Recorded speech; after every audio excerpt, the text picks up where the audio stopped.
بسم الله والحمد لله والصلاة والسلام على رسول الله وعلى آله وصحبه ومن والاه ولا حول ولا قوة إلا بالله ولا حول ولا قوة إلا بالله.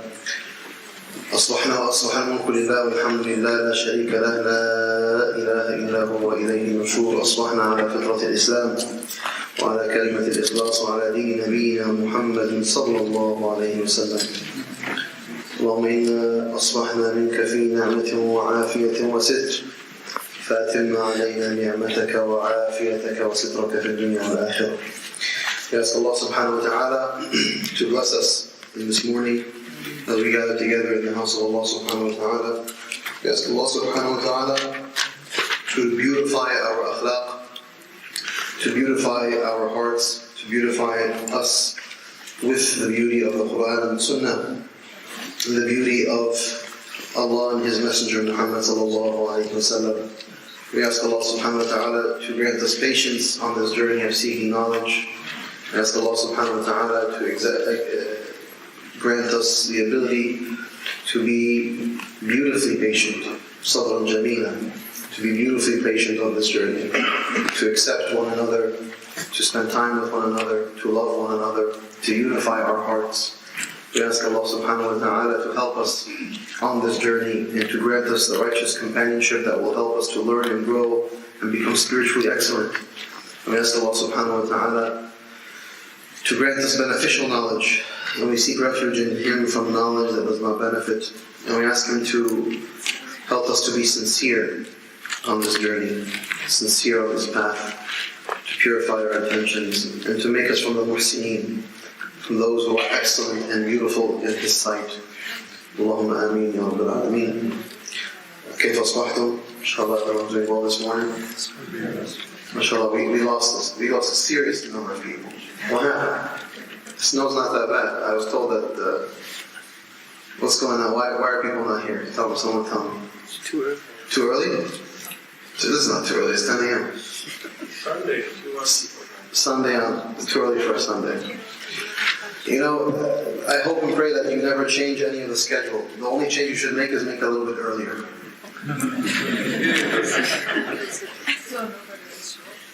That's fine. There is no school tomorrow, that's why maybe some people are traveling. People are traveling. MashaAllah, it's hostel one, good excuses. You tend to like the excuses that, you know. Still shoveling snow, MashaAllah. Well, you guys are used to the snow here, so it should be fine. Now, I wanted to say a few things. You know, inshallah, you know, all of us, we should help our brothers and sisters to be consistent. In the journey of knowledge, it is very easy to become lazy and to give up and to write off the program or the class, or to just say, you know, I don't have time, I have this, I'm busy with that. Really, we are all going to need each other's support. You know, I said yesterday that from the way in which we ensure that knowledge is acquired, you don't attain knowledge except with 6. We mentioned one of them being what? Suhbatul Ustad. We need a suhba salihah. We need good companionship, good friends. And we have to be good friends for one another. And being a good friend doesn't always mean that you enable your friend. Meaning that you give them excuses and you let them kind of off the hook and you don't want them to, you know, be hurt by your... No. Sometimes love is tough. And sometimes you have to really kind of hold your brother or your sister's hand and squeeze it a little bit. And so if you don't see them at the masjid, you don't see them in salah, you don't see them to the committed program that they are committed to. You don't walk around telling people, oh, you know, subhanAllah, sister didn't come or brother didn't come. No, you call them intimately and privately and you say, you know, how much I love you and I care about you. I didn't see you at the program.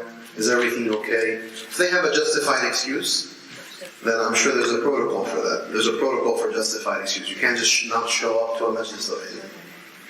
Right? You have to have an excuse not to show up. And we'll talk about that momentarily. I'll give you a funny story from Egypt, just to get the day started. But we need each other. And the greatest benefit that Allah granted me when I was in Egypt studying was that I had good friends who kept me on my toes. They kept me on my toes. They didn't let me slack off. If I was feeling a little bit tired one day, because it can be daunting after day after day after day after day after day. Sometimes you wake up, you just wanna, and then alhamdulillah, Allah blesses you with someone who, gives you a jab in the side and says, get up and go. We need that for each other. And unfortunately in our society today, we're constantly lowering the standards of excellence, and we're just giving people more and more excuses to do whatever it is they want to do, and we don't want to be abrasive, and we think being a good friend just means enabling our friends. That's not the case. So I hope and pray that everyone here, and inshallah for those who are not here, you relay this message to them. Be a good companion, be a good friend.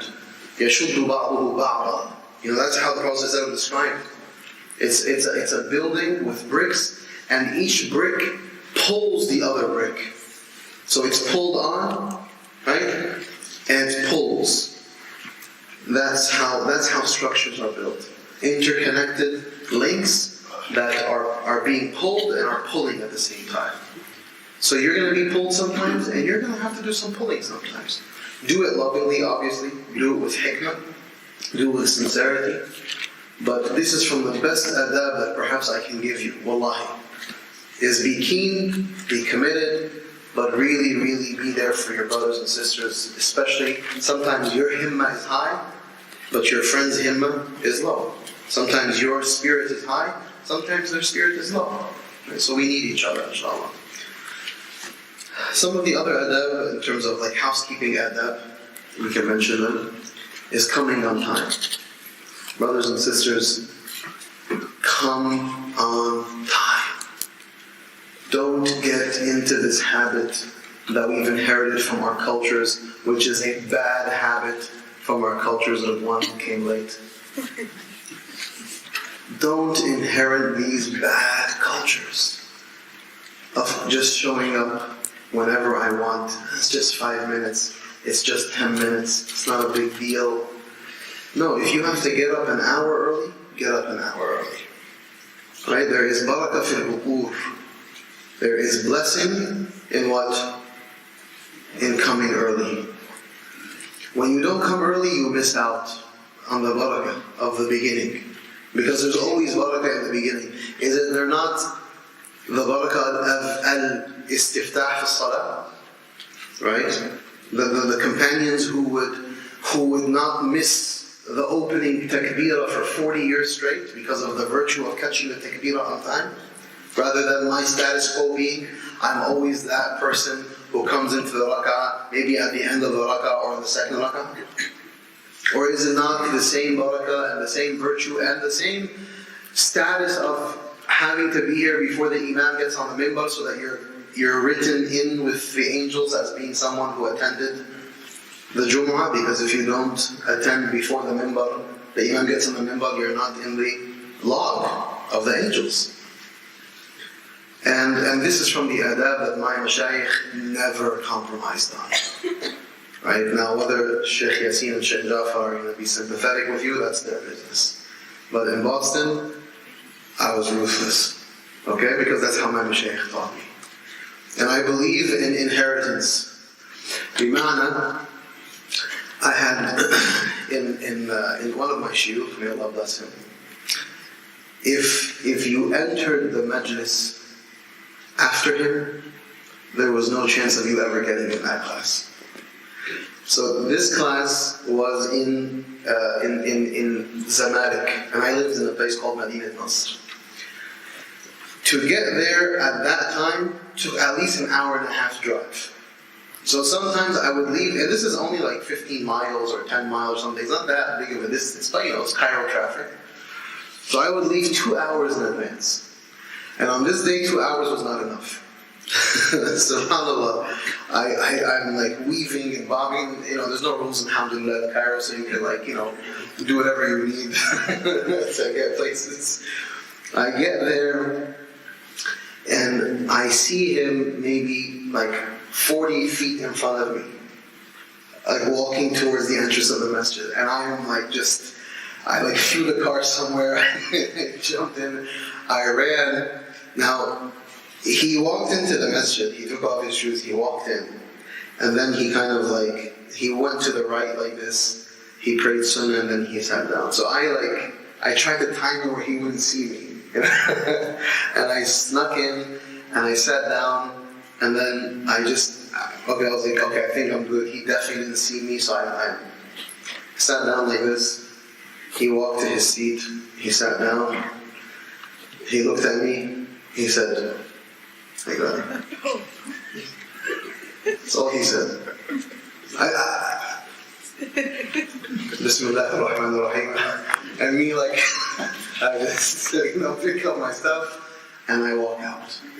There was no words exchanged, there was no sympathy, there was no room to share an excuse, nothing. Now people say, oh, that's excessive, that's abusive. Trust me, it's not.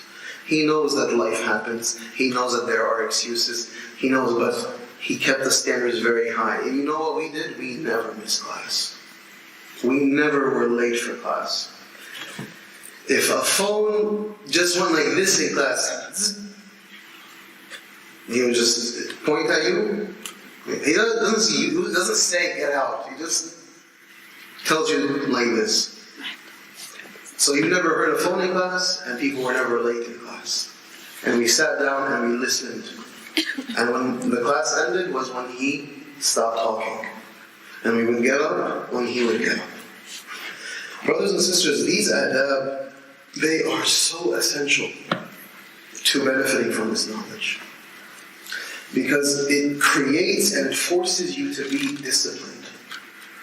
If I retain or remain undisciplined in my general status quo, like affairs of life, then I'm never going to be disciplined in studying, right?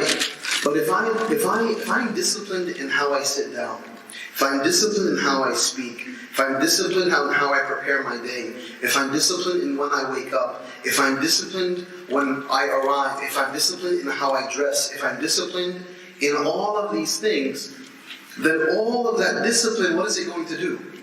It's going to facilitate discipline for you to sit down and read your book for 3, 4, 5, 6 hours. Because you're already conditioned to be disciplined.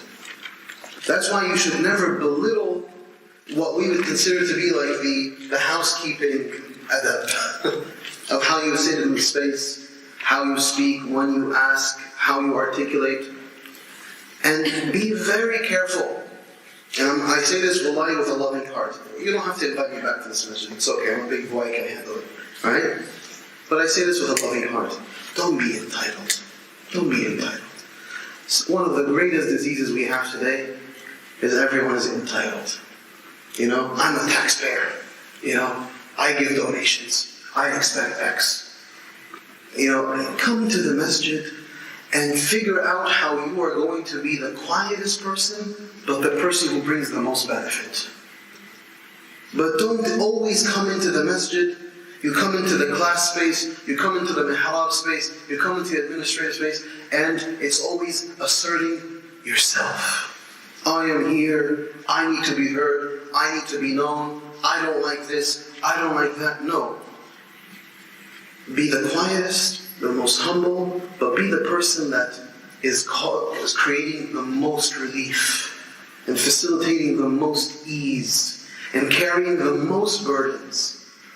The Prophet, Allah subhanahu wa ta'ala in Hadith, the Prophet tells us that أَحَبُّ الْأَعْمَالِ إِلَى اللَّهِ, the greatest and most beloved of actions in the sight of Allah, أَنْفَعُهَا لِلنَّاسِ, the one that is in the most benefit of people. And these actions are what? These actions are إِدْخَالُ السُّرُورِ عَلَى قَلْبِ أَخِيكَ, that you bring happiness into someone's heart, that you remove someone's burden, that you pay off someone's debt. These are the things that Allah subhanahu wa ta'ala loves the most from us. Come into the masjid space and figure out how you're going to make it yourself a better space. Don't be entitled, assuming that you are owed something or deserving something. And unfortunately, and I'll be very honest, a lot of us, the reason why we have this sense of entitlement is because we have been deprived in the past, whether it's in our homes or in our countries, and so we come here and we become immediately entitled. I am owed, I deserve, right? And this is now, of course, the worst forms of entitlement. Where do they exist? In our kids. They're exponentially more entitled. I hate this, I don't like this, I need this, I want this, you never gave me one thing. My brother, he took his kids to Disney World or Disneyland, whatever. And he spent, it costs a lot of money to go to Disneyland, correct? For those of you who've been there. Like what, 10,000, 7,000, I don't know how much. In Disneyland, his son goes to him, Baba, you never want me to have fun. Now if it was my father would have took him and turned him into a roller coaster. Right? He would have turned him and just threw him into the roller coaster and moved on with his life. My brother's called me, he's like, what do I do right now? Like, should I just kill myself? Like, what do I do? I'm in Disneyland, I paid all this money, he has everything he wants. It's entitlement. Discipline is good. Boundaries are good. Adab is beautiful. Adab, what does adab cultivate? It cultivates beauty. It cultivates excellence. It cultivates a spirit of accomplishment. Adab cultivates standards of excellence that we can maintain in our lives. You know, and this is an advice to all the teachers and those who are school administrators. I went to a Catholic school for high school. It was a very, very prestigious Catholic school, Jesuit Catholic school, right? This was in the 90s. And the tuition for my school in the 90s was $50,000 a year. Now my father did not pay that, but I had to get a scholarship to go to that school. The standards in that school were ridiculously high. They maintained, you came into it's called the prep ecosystem, St. Peter's Preparatory. The prep ecosystem, and now you are basically in another dawla, another country. You abide by the laws of the prep world, the standards, the values, the ideals. We spent weeks of orientation in the beginning being taught the values of prep. What does prep mean? What does prep entail? Because it was an all-boys school. We had to wear suits every single day for 4 years. Suits. I had to wear a suit every day for 4 years when I was in high school. And they taught us what manhood was. What does it mean to be a person who sacrifices, a person who's committed, a person who's disciplined? That's what they cared about tarbiyah. They cared about our tarbiyah. And all of that poured into what? Academic excellence. Because half of my teachers were professors. And they made us, most of my classes were college level. They pushed standards. And if my button of my shirt, like the collared shirts, was not buttoned here, I immediately get something called jug. You know what jug is? None of you know what jug is, of course. You know, in regular schools, after school, if you're punished, what is it called? Detention, right? You have detention after school. In St. Peter's Prep, it was called jug. J-U-G. Justice under God. So after school, you go to justice under God. Right? Because you're going to get, justice will be served on you today, right? And we had to clean toilets. Imagine, 9th grade, I had to go clean toilets, put on rubber gloves, take buckets, go clean all the toilets of the schools, all 6 buildings of the school. Do you think my father ever called up, what are you doing to my son? No, because everyone was clamoring to get into that school. Because so many of the kids who graduate from the school are high-level officials in government, high-powered CEOs, some of the best, they go to most of them have gone to Ivy League schools. So they maintained very high standards in a spirit and a culture of adab and the cultivation of excellence. And no one complained about it. In our spaces, we have removed adab, we have removed standards, and what do? We complain all the time. We complain all the time. We are the biggest whining community in the US. The Jewish community is a community of excellence in what they do. They don't whine. Right? I'm not saying any other... Our model is the Prophet Muhammad ﷺ. But at least we can look and see what's happening around us. I'm not saying we take any other community as a model, but at least observe. Why do you think there's so much more excellence in other communities, but when you come to the Muslim community, it's a lot of bloated egos, a lot of nufus, a lot of entitlement, no standards of excellence, no adab, and a lot of whining and complaining. So you know where it starts? It starts here. We, brothers and sisters, it's always going to start with a critical mass. A few people, like the Prophet ﷺ early on, in Mecca he had Darul Arqam. He had those select companions who came together. There was a process of tarbiyah and growth, and on their shoulders, the ummah of Muhammad ﷺ was built. Right now in this room, as it is, we have more than enough people to start a renaissance in this region and in this area. More than enough people. And that's why the Prophet ﷺ, when he was talking about some of the pains of the afterlife, when he says that تَتَدَاعَ عَلَيْكُمُ الْأُمَمُ كَمَا تَتَدَاعَ الْأَكَلَةُ عَلَى قَصْعَتِهَا, that there will come a time when the nations come and devour you the way that an animal devours its prey. And so they will say, Ya Rasulullah, هَلْ مِنْ قِلَّةٍ? Is it because they are few in numbers? He said, no. هُمْ كُثُرْ, they are a lot. وَلَكِنْ غُثَاكَ غُثَاءِ السَّيْلِ. But they are like the foam that's on top of the sea. Just empty. They can be moved by the waves of the ocean in any which way. So brothers and sisters, I want adab to become the principal value in our lives. Principal means the essential value that we try to maintain. Have adab in everything you do. Brush your teeth. Clean yourself. Make yourself smell beautiful. Groom yourself. Groom your hair. Groom your body. Right?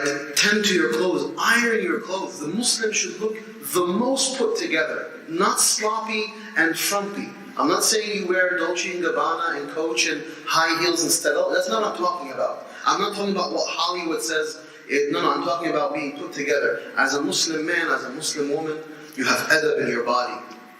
Adab in your speech. Speak eloquently, speak beautifully, speak deliberately. Don't be blithering. Don't talk a lot if you don't have to talk. Learn how to enter into a room and say Assalamu alaikum. Have the adab of actually engaging people, welcoming people. Have the adab of offering people your heart so they feel warm and welcome. The Prophet ﷺ, he was so beautiful in how he loved people and cared people. Everyone believed that they were the most beloved to the Prophet ﷺ, because when he entered into a space, every single person knew that his heart was for them. When you come into the masjid space, you come into your home, make sure your heart is for everyone around you. When you're on the bus, or you're in the car, or you're at work, or you're at school, you're at work, make sure people know that your heart is for them. And you have a big, beautiful heart. It's from the adab of the Muslim. Right? The adab of how we are on time. We're never, there is this thing in the Muslim community. And the Shaykh know this. We get so many questions about people trying to figure out how they're going to cheat the system. How can I cheat the system, Shaykh? Is this okay if I cheat the system? If I don't pay this tax, or I don't do this, or I don't do that, whatever. What are you doing? Why are we so obsessed with cheating the system? That's a bad trait. That's cheap. We've cheapened ourselves by trying to cheat the system, by trying to pull one over, by fudging numbers on our paperwork so we can have access to certain things. Right? All of this, brothers and sisters, this is not from the adab of a Muslim. And so, we as a community, as a civilization, as a heritage, we have always had standards of excellence that we have to revive in our spaces. Right? And it goes and that's why, لا تحقرن من المعروف شيئا. Don't ever belittle any act of goodness. Doesn't matter how small. If you're walking through your room and you see a pillow that's out of place, you pause and you fix the pillow. Right? You don't leave a sock behind the door. You remove your sock, you clean up your bedroom. You make your bed every morning. You make sure that your closet is in order. That's from adab. It's not like, oh, I have someone who takes care of that. You're not a king, okay? None of you are kings. None of us are kings. We do it. We do it because it's adab, not because that's not my role. Who cares about that stuff? No, you have to be mu'addab. You know, wallahi, I would, subhanAllah, I remember my father, he has a lot of adab. When we were first teaching him the internet, this was in the 90s, right? Now my father, mashallah, he's a WhatsApp champion. You know, but before he was a WhatsApp champion, we sat him down in front of the computer, and you know, this was like back in the day when everything was still, you know, analog and a lot of words, you know, on the page. Wallahi, I'll never forget this. My brother, who was a computer guy, computer science guy, he opens up the screen. This is like in the early 90s. And it's like just a bunch of words, you know, that you just say, like, next, who cares, right? My father's like, wait, hold on. He read every single word. Okay, what's next? Next page. My brother's trying to like press next, he's like, shh. Read every single word. Read every single, I'm like, Baba, you don't have to. And there's no even talking. This is his adab, by the way. This is his standards of excellence. He doesn't. My father taught himself how to become my father's a chemist. He's a double master's in physics and chemistry. He's a chemist. He taught himself how to build homes, like literally renovate. He would go to Home Depot and study. He'd go to the library and study books. There's a certain adab and etiquette about excellence, about how to build, how to, you know, my father does everything with his hands. He never has had to hire anyone because he always taught himself. I'm saying that just to indicate that's adab. It's a standard of excellence. I'm not lazy. I'm not a part of this service entity where I just pay off everything. Have someone to do my stuff. Someone that's close to me the other day was telling me, you know, I pretty much outsource everything in my life. My kids order food every single day. I have people who come and clean my house. I have people to pick up my kids from school. I just basically go to work, make money to fund people to serve my family. And people think that that's a goal. That's a goal in life. I mean, that's not a goal. That's not adab. That's not excellence. You know, the way we think with cheap minds. Like some of the most dignified people I met are people who have old money. Like especially in Egypt. I remember like people who have old money, they had values, they had class. You know, their homes would be spaces where the people would come and benefit, and they'd sit in the yards and eat. And the kids have the greatest adab and the most akhlaq. But what happened with new money, which is a lot of the money in the Muslim community, new money for us, because we don't have standards very often, it cheapens us. We think everything is like, look at my dollars. You know, look at the dollars that I have. You're less than I am. It's very cheap, very empty. So brothers and sisters, everything that I'm saying, inshallah, I'll close and I'll just read these two questions, is I want adab to be the principal reality that develops, fashions, manicures who we are as individuals. Because as the Prophet ﷺ said, Adabani Rabbi, Allah is the one who gave me my adab, and He perfected my adab. And in the space of the perfection of adab, what happened? He received prophecy. You understand what I'm indicating here? That when you create a culture of adab, what happens? The prophetic reality flourishes. In the space of the cultivation of adab is when the prophetic reality will flourish. So it is the earth, it is the soil, it is the well-tilled soil, it is the proper watering, the proper sunshine, the proper seeds. When that ecosystem exists, and that is the ecosystem of adab, then you'll see things thriving and flourishing. And inshallah ta'ala, I hope that's what, if you take from me anything about adab, that's why you understand adab is so essential. So please, we're not going to have time today, but please pick up this book, get the PDF. You shared it already. My advice to you is this should be your friend. Keep it with you everywhere. Read it, discuss it with the shuyukh, ask them to help you understand maybe a section. read it with your friends, use it as an ancillary to what you're doing, but keep it with you all the time. The adab genre in Islam is hundreds of texts. Right? I have in my own library upwards of 60 books on adab, just adab. I'm obsessed with the idea of adab. Because I'm always obsessed with why it is we are the way we are. It's because we've surrendered some of the essential points of what made us excellent in our past. So I hope and pray, inshallah, this is something that all of you can concern yourselves with.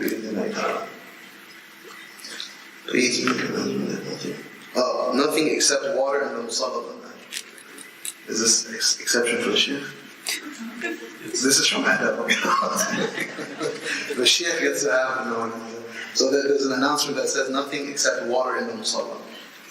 And then, this is a question about the brain and the aql. What is the relationship between the brain and the aql? Is the brain the capacity equal the aql equal intellectual capacity of human potential? Please clarify. Allahu A'lam. I mean, these are heavier questions that I want to get into right now, but the brain as physiologically as an actual like muscle in the body, that's a reality of it, and housed in it without a doubt is the aql. But you have to understand, in Islam we recognize something called the rational mind, but in Islam the apparatus of ma'rifah is the qalb, which encompasses the aql. Right? So the apparatus of knowing something in Islam is not just a purely rational reality. It's a qalbi reality. And qalb is, if I can show you in form, is this is the qalb. Right? The qalb is your apparatus of knowing. Right? So there's the physical heart and the physical brain, but then there is the process of ma'rifah, and it's a combination of the rational mind and the entire apparatus of the ruh and the qalb as well. And that's a much longer and more intricate conversation. But the point that you need to know is that we have the capacity to know. So how it happens is one thing. And don't busy yourself with too many intricate details. If you're like a specialist, you want to research this, research it. But what is important that we know is that experientially, we have the capacity to know. We have the capacity to understand. And as long as we have that capacity, then focus on cultivating that reality. يَسْأَلُونَكَ عَنِ الرُّوحِ قُلِ الرُّوحِ مِنْ أَمْرِ رَبِّي. They ask you about the ruh, tell them the ruh is from the affairs of Allah. And there are certain questions you don't need to busy yourself too much with. Unless you're a specialist in biology and physiology and philosophy and you're trying to introduce something into that genre, that's one thing. But practically speaking for us, we use our ability to know, and we ask Allah to grant us the best of knowledge. And the Shaykh Yasir shared with me the paper that was given in terms of the policies and the adab of the class. Please look at these adab. They're very comprehensive and good in terms of coming on time before the teachers arrive to class. Your teacher is someone that you respect. And from the respect of the teacher is that you show up before the teacher shows up. Like a story I mentioned. And that your attitude should change when the shaykh or the teacher walks into the space. If you're talking, stop talking. Right? We would be the shaykh, we would see him coming into the door, we would turn into statues, waiting for the shaykh to sit down. Stop. And try to speak as little as you can in the majlis of ilm. Try to listen a lot more, speak a lot less. Take notes if you have to. Write down questions to ask them later. If you need to talk to your friend, make sure it's a necessity and do it in a way that is inconspicuous, that no one has to hear from it. Not if the shaykh is talking and teaching, there's a group and there's 2-3 people over there talking and 2-3 people here laughing over here. That's all bad adab in classes in general. And all of these I think are very useful bi'idhnillahi ta'ala. Any questions before we move on about yesterday or today? Yes. So when we're talking about excellence in everything, how does that apply to women that is trying to be self-sufficient when it comes to every area of life? Like fixing the house that you're talking about, women is trying to learn how to fix the house, fix car. Just the excellence? How does that? See, that's a very good question. And it's a question that, once again, it's going to need time to unpack. But what I'll say is this: excellence is not just about, excellence is you, but excellence is also the entire whole, right? So it could be you and your spouse and your children, for example. Or it's you being excellent in the masjid space. How are you excellent? Sometimes being excellent doesn't mean that you are the most present. Maybe you're the one who's retreating a little bit, right? And so, and it's also appreciating that everyone has something that they should be pursuing and doing. So excellence is knowing what exactly I should be doing and what is the best thing for me to be doing. And so yes, it could very well be that you're studying and learning how to fix a faucet or whatever. If that's your thing, that's fine. But it happens in the context of the greater excellence of the home, right? Because, one of the problems that we have today, and Adnan was mentioning this yesterday, is the rampant individualization of everything. Everything has become about the singular individual. Throughout human history, it's always been about the family and the community. Always. Tribal societies was about the community, the tribe. It was always about the familial orientation of society. Today it's a rampant, harsh, blunt individualization. So everyone, it's called the hero myth. Everyone wants to be the hero. Everyone wants to be the top. And that's not the case. That's not where harmony, social harmony, familial harmony, communal harmony comes. It's when everyone is actually doing the thing that they're supposed to be doing, and they're doing that excellently. Okay? Now, of course, what's popping into people's minds is gender roles. What should a man be doing? What should a woman be doing? That's not the space for this class. Although I don't have any problem having that conversation. By the way, I don't shy away from anything. You can ask me the most difficult questions. I appreciate them. But yes, there are responsibilities and duties that we need men and we need women. For the ummah to thrive, we need womanhood and we need manhood.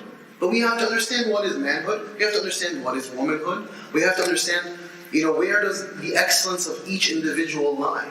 And everyone is of value, and everyone is of virtue, and everyone has the capacity to be in the sight of Allah, the best of the best. Right? It's not about what society identifies as being, good, because unfortunately the Muslim community, because we have become defeated in some ways, we take most of our cues on what we should be doing from outside. Right? It's social standards, societal standards, what the status quo of what's being told to us in media and pop culture. That's what we take as standards, and we try to apply it, and we bring that to say, okay, these are the standards, bring that into the Muslim community and make that our standard. So excellence is you being excellent in that which is you're supposed to be doing, as has been identified in the Islamic intellectual framing and framework. What that is and what that looks like, that's another conversation, right? But we're not going to be able to get into that. But I could keep that in mind as a broader framing, and then we can fill that in a future moment, inshallah. Yes. Yeah. I'm just thinking, around the Islamic world and here, the time is nothing for us. So that's not adab too. It's not under the adab. The time base, if we give somebody a time to visit our house or something, you have to be on time, but people don't do that. If we do that, we're a little different. Yeah. If I want to do that, so I be different. Yeah. Be different and let people say that you're weird. Yes. My brother, Ahmed, may Allah bless him, he lives in Turkey right now. He hates the fact that we overcook in homes. Because it's from the sign of generosity is that you cook for, if you have 10 people coming over, you cook for 100 people. Right? They have to see a sufra. It's like the food, as if we're kings. Right? So he's trying to change the culture in his home. He said, you know what, I'm inviting this many people over for breakfast. He invited 10 people. He bought 10 bagels. Everyone is going to have a bagel, right? 10 people, 10 bagels. Right? And he said that I am committed that whenever we have a Zuma or a gathering, I'm only going to have what we need and what's going to be finished. Now, do you think that that was taken lightly? He was mocked, he was insulted, he was belittled, he was called cheap. My brother, by the way, before that, is very well to do financially. It has nothing to do with being cheap. Right? But he took all of that heat. He's like, I'm sorry, I think this is what we have to be doing, right? We can't be wasteful anymore. We can't be, in America, the statistics show that you buy, on average, 4 bags of groceries. 1 of those bags of groceries get thrown in the garbage automatically. That's according to the statistics of food administration. Like, we throw away tons and tons of very good food because of the lack of adab. We don't have the adab of purchasing. People don't know how to stop purchasing as if they're feeding an army. Okay, maybe you had 6 kids before, now you have 1 kid. But you're still buying for 6 kids. Now you have to buy for 1 kid. Okay, you have no more kids in the home, buy it for yourself. It's okay, you go to the store and you buy 2 pieces of fruit, that's fine. No, I have to buy 3 pounds, or 4 pounds, I have to buy a lot. So, sister, we spend too much time worrying about what other people are going to say. And every single person tells me the same thing, but what are people going to say? Let people say what they have to say. You uphold the standards that you believe are correct. Have the adab that you believe are correct. My uncle, if food is at 7 o'clock, you know what time he's eating? 7 o'clock, even if the guests haven't arrived yet. I respect that. People come in, they see, and my uncle's sitting on the table eating, and the guests are coming in. So we said 7 o'clock. 7 o'clock is when we're going to eat. We have to start setting standards. I'm not saying what my uncle's doing is the right. I'm just giving you an example. But set standards, have adab, uphold them, because they don't mean anything if they're not upheld. They don't, and our kids, this will only multiply in their culture. Because if we are compromising on adab, then you know what they're doing? They're not even considering the possibility of adab. Look at the way our kids speak. Like little thugs. I watch some of our kids, the way they speak to people who are 20 years older than them. Very disrespectful, very insulting, as if they're peers. You're not peers.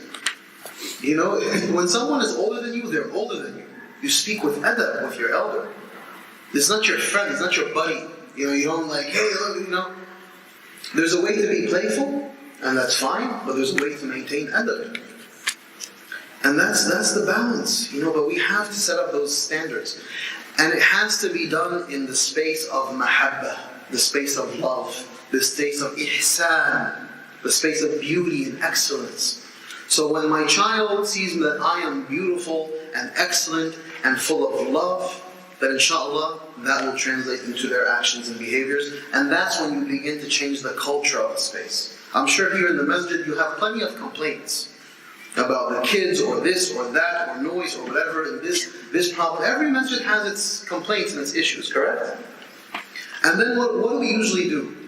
We point the finger at the shaykh, point the finger at the administration, point the finger as if everything is a top-down reality. That's not the case. Leaders will only be as good as people allow them to be. Right? كَمَا تَكُونُوا يُوَلَّ عَلَيْكُمْ. You have to be excellent and beautiful in yourself.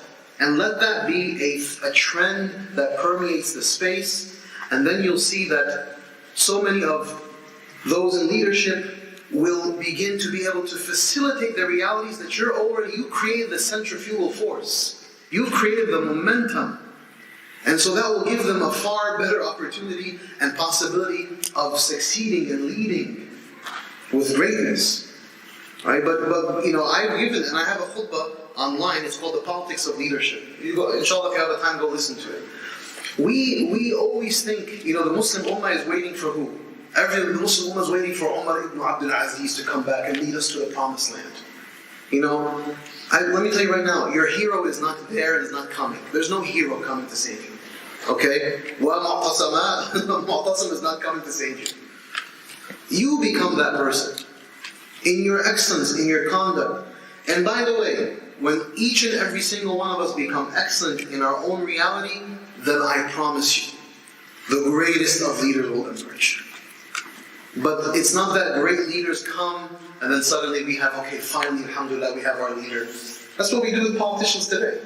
We try to find some politician that has the semblance of being like a Muslim leader, and then we just attribute all of like Muslim excellence to them.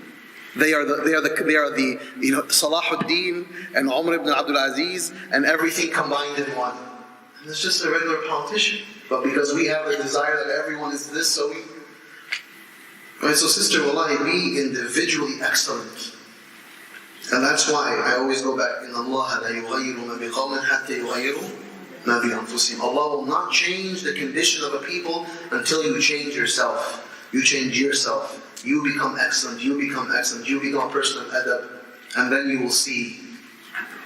One of the most beautiful examples of this is Dawood and Jalut. Dawood emerged from what? Do you remember the story from Surah Al-Baqarah? Right?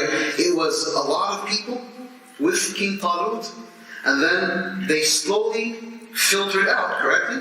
So a few people stopped, and then when they reached the river, most people drank, so those people left. Then, up until Goliath, you had what percentage of the original army? The smallest percentage. From that's the cream of the crop. From that, who emerged? Dawood, because that was like the best of the best, and then Dawood emerged, and Dawood, وَقَتَلَ Dawood Jalut. That's how you have to produce excellence. They say, for example, some of the most brilliant soccer players in the world, they come from this one village in Brazil. You look this up, right? I read it in the New York Times magazine. Some of the most brilliant soccer players in the world, they come from this one village in Brazil. And they're like all of the major European leagues and stuff. You'll find like these Brazilian kids from this village. It's like, what's in the water of that village? Nothing. You know what's there? You know what's unique about that village? The kids, when they're playing in the street, they play with a soccer ball that's the equivalent of like a medicine ball. It's a heavier, bigger ball. So what that has done as a culture is that has made it that their legs are far stronger. They have a greater control over the ball because just the ball they're using, is a bigger, heavier, stronger ball.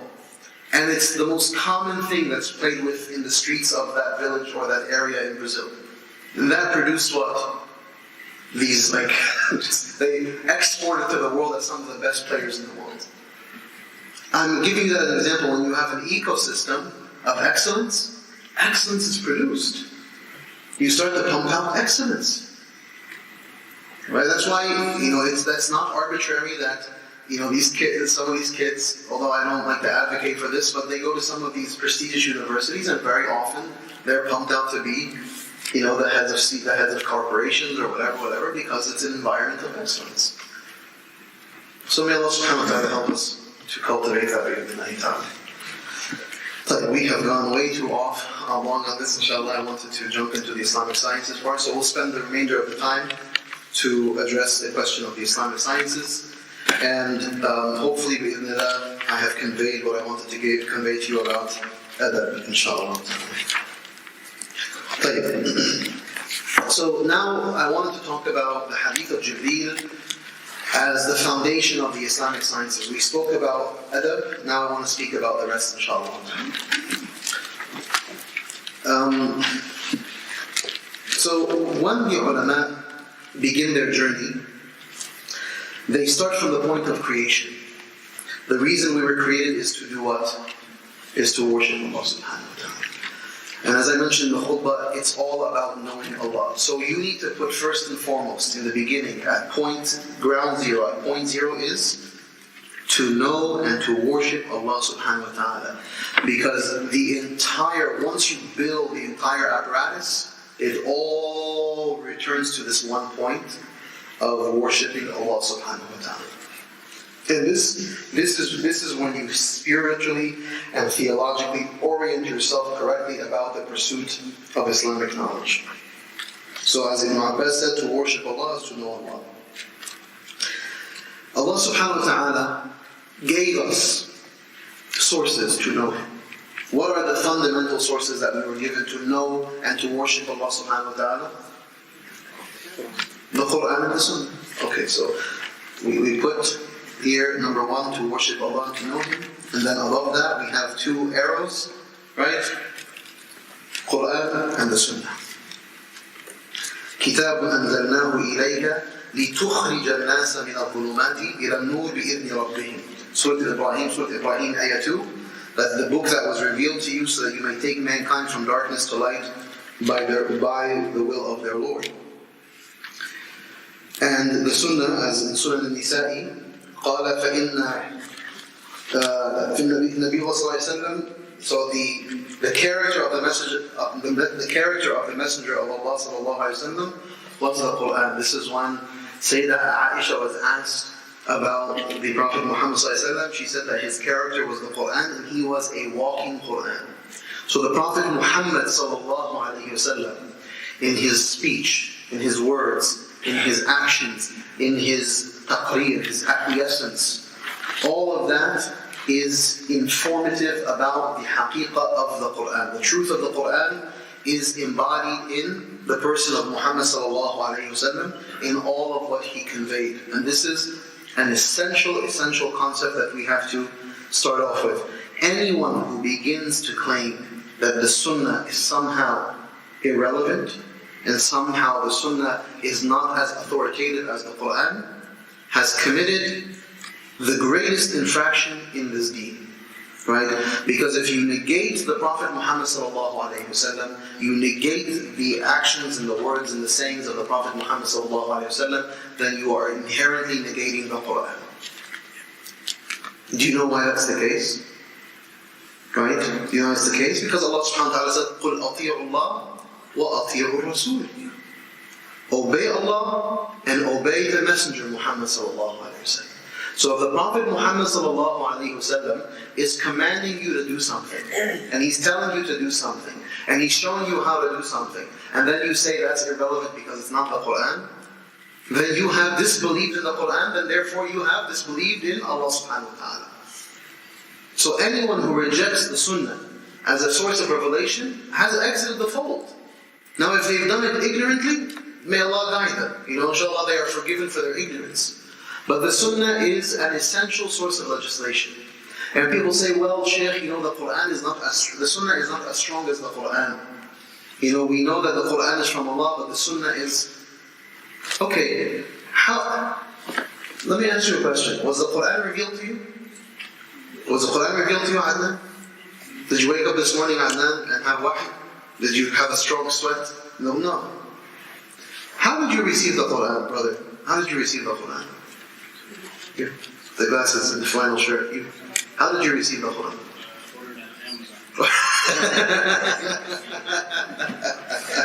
He ordered it on Amazon. That's how he received the Quran. That's a good answer. May Allah bless you. The Quran was brought to us by people who carry the Quran from people. Who carry the Quran from people, who carry the Quran from people who brought it from the Prophet Muhammad sallallahu alaihi wasallam.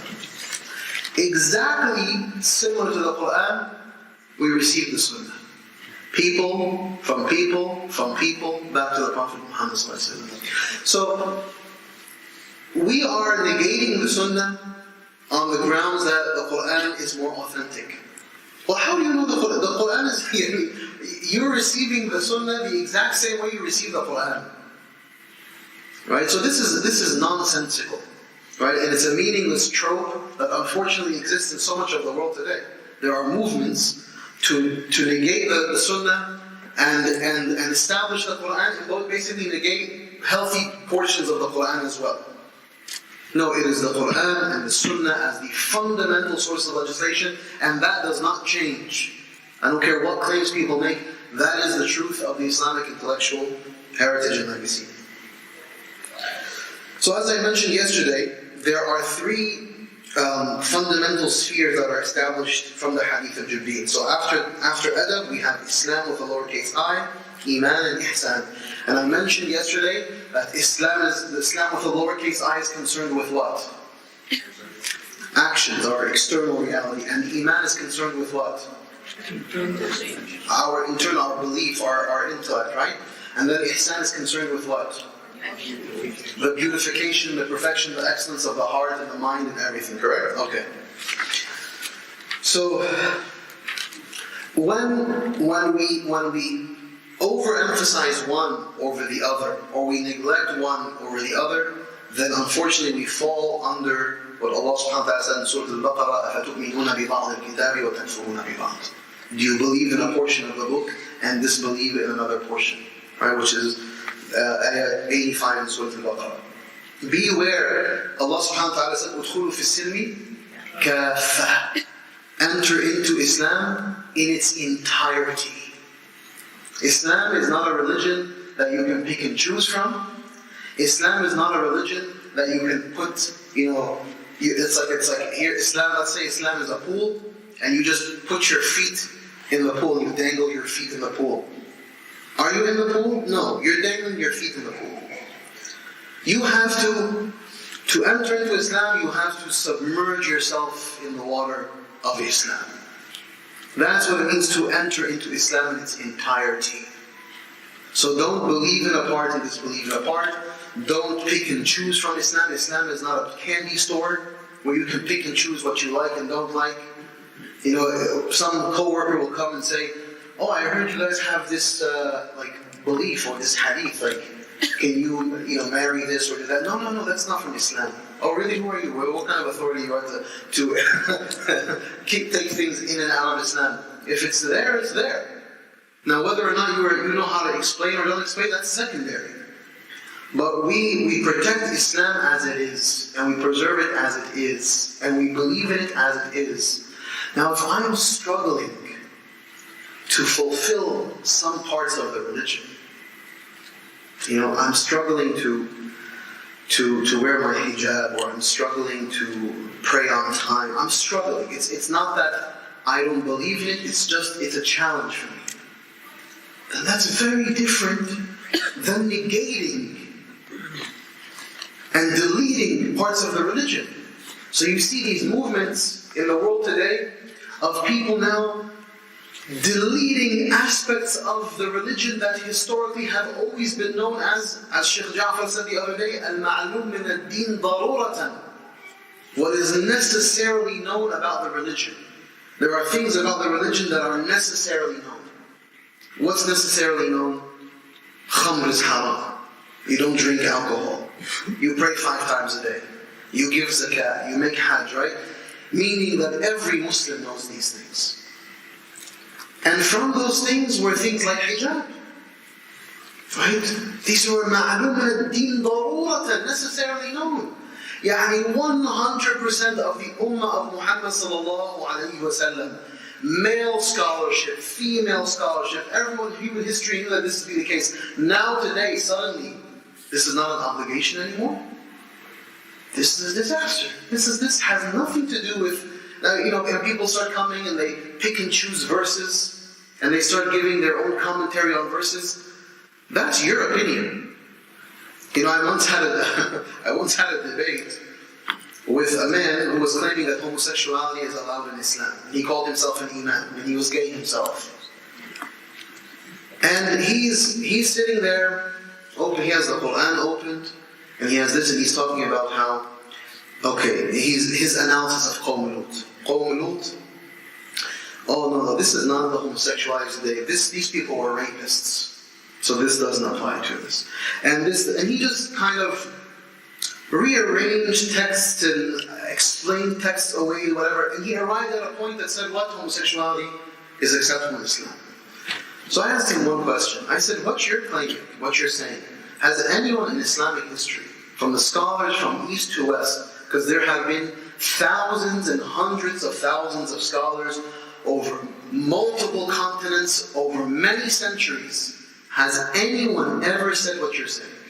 He said no. I said, then my case is done, I can go home.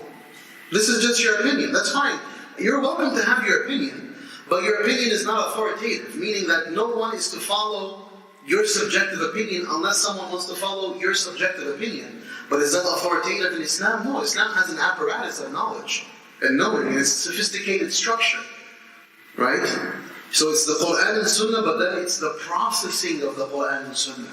It's how the Quran and Sunnah is now processed methodically, methodologically, from the companions and the followers of the companions, and how the schools, inshallah, I think one of the Shaykh, the visiting Shaykh, will talk about the development of the schools of fiqh. You'll see how the intricate development, how it happened regionally, and how schools were built based on principles and usul going back to the companions. Nothing was done arbitrarily.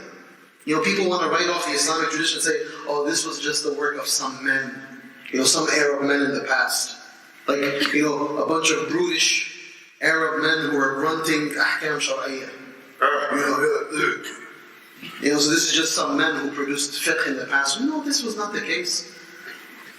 You know, it wasn't just some empty patriarchal project of the past.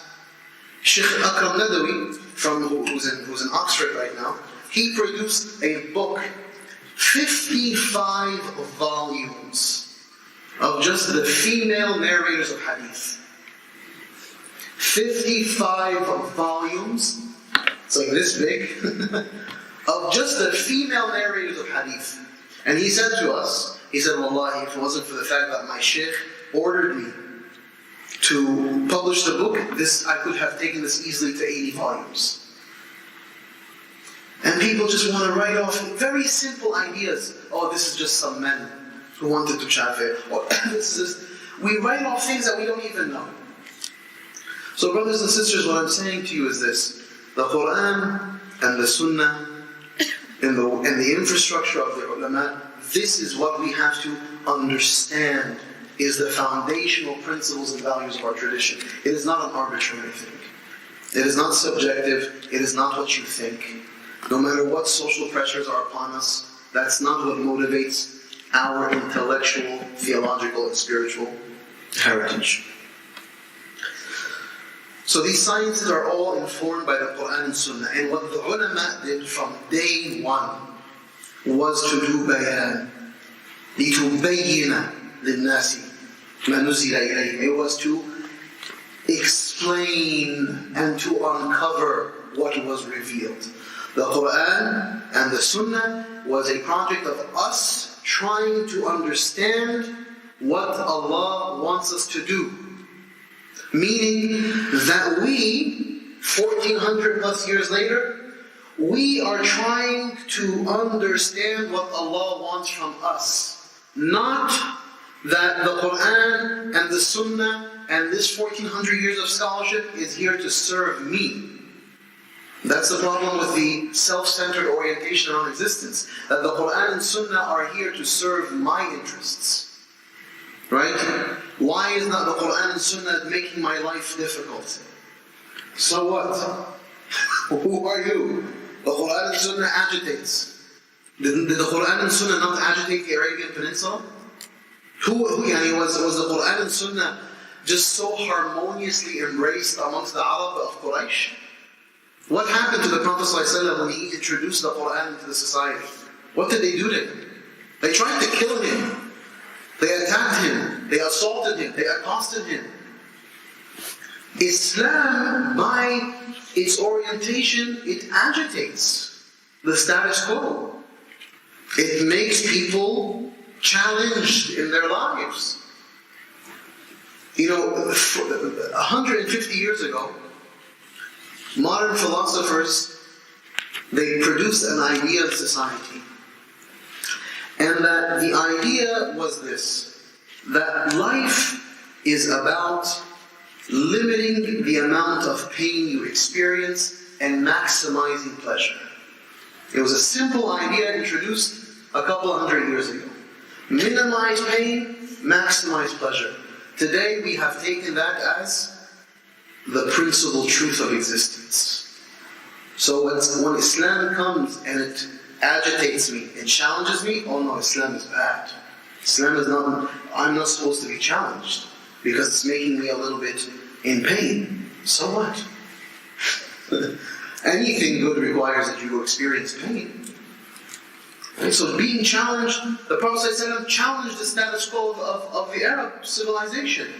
The worship of idols, the tribalism that existed, the racism that existed, right? All of the oppression and the tyranny that existed. He challenged the status quo from top to bottom. So our duty as Muslims today, and the reason why we're studying our deen, as you can see, I'm trying to build a framework. Why are we studying? Because we're trying to say this, Ya Allah, we live in 2020, we have surrendered ourselves to your will, what do you want me to be doing today? That's it. Right? It's not to use Islam as a convenience tool in my pocket that I take out like a Swiss Army knife. You know, Islam's like a Swiss Army knife, like, okay, this works today. This hadith likes today, this one. No. I surrender to Allah and His deen as He revealed it. So the ulama were trying to uncover what Allah wants from us, not trying to be creative and repackaging and changing and formatting so that it's convenient for me today. That's not the project of Islam. Is that clear? Because this is a very critical point. It changes the way, by the way, you will read a book. Many people, they read the Quran, they read the Sunnah, they read the books of the ulama with an agenda. They're already programmed because they're looking for something. I want those verses and those quotes that support the idea that I have in my mind. I'm trying to legitimize something, so I'm going to reread all of what has been to justify and affirm an idea that I have. That is an abomination in the pursuit of Islamic knowledge. And that is antithetical to the journey of seeking knowledge in Islam. Any questions on this point before we move on? Because it's a very important point. Yes, sister. How can we differentiate between wrong hadith and good hadith? The sister's asking about wrong ahadith. This is her words, wrong ahadith and correct ahadith. Those are not mustalahat that we have. Those are not terms that we have in Islam. But inshallah, momentarily, we're going to talk a little bit about the sciences of hadith. And the science of hadith is an entire sophisticated enterprise of textual, historical analysis of the matan, of the actual text, and then the sanad, the chain of transmission. And this is an entire discipline in Islam, and we'll touch upon that inshallah in the near future. Sorry, sir. Yes. Which page are you in? Because I have the... I'm on page 20. Thank you. Shaykh, in our current day, we have a lot of, like you said, the philosophers, they've introduced that. We're being bombarded left and right, advertisements, everything we see. So what are some things that we can do to protect ourselves or to kind of manage that? So the brother is asking a very important question, which is how do we deal with the bombardment of all these ideas and ideologies and philosophies that we're saturated in?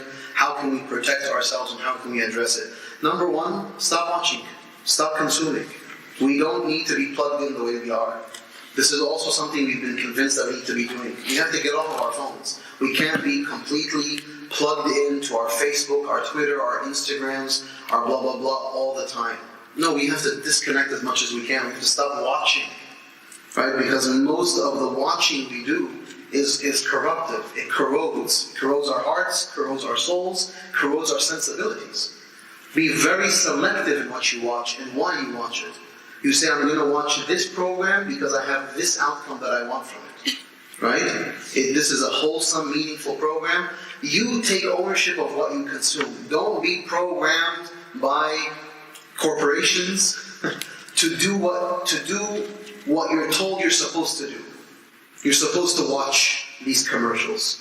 Look at how genius this is. Look at the NFL. When the Super Bowl happens, what's everyone waiting for?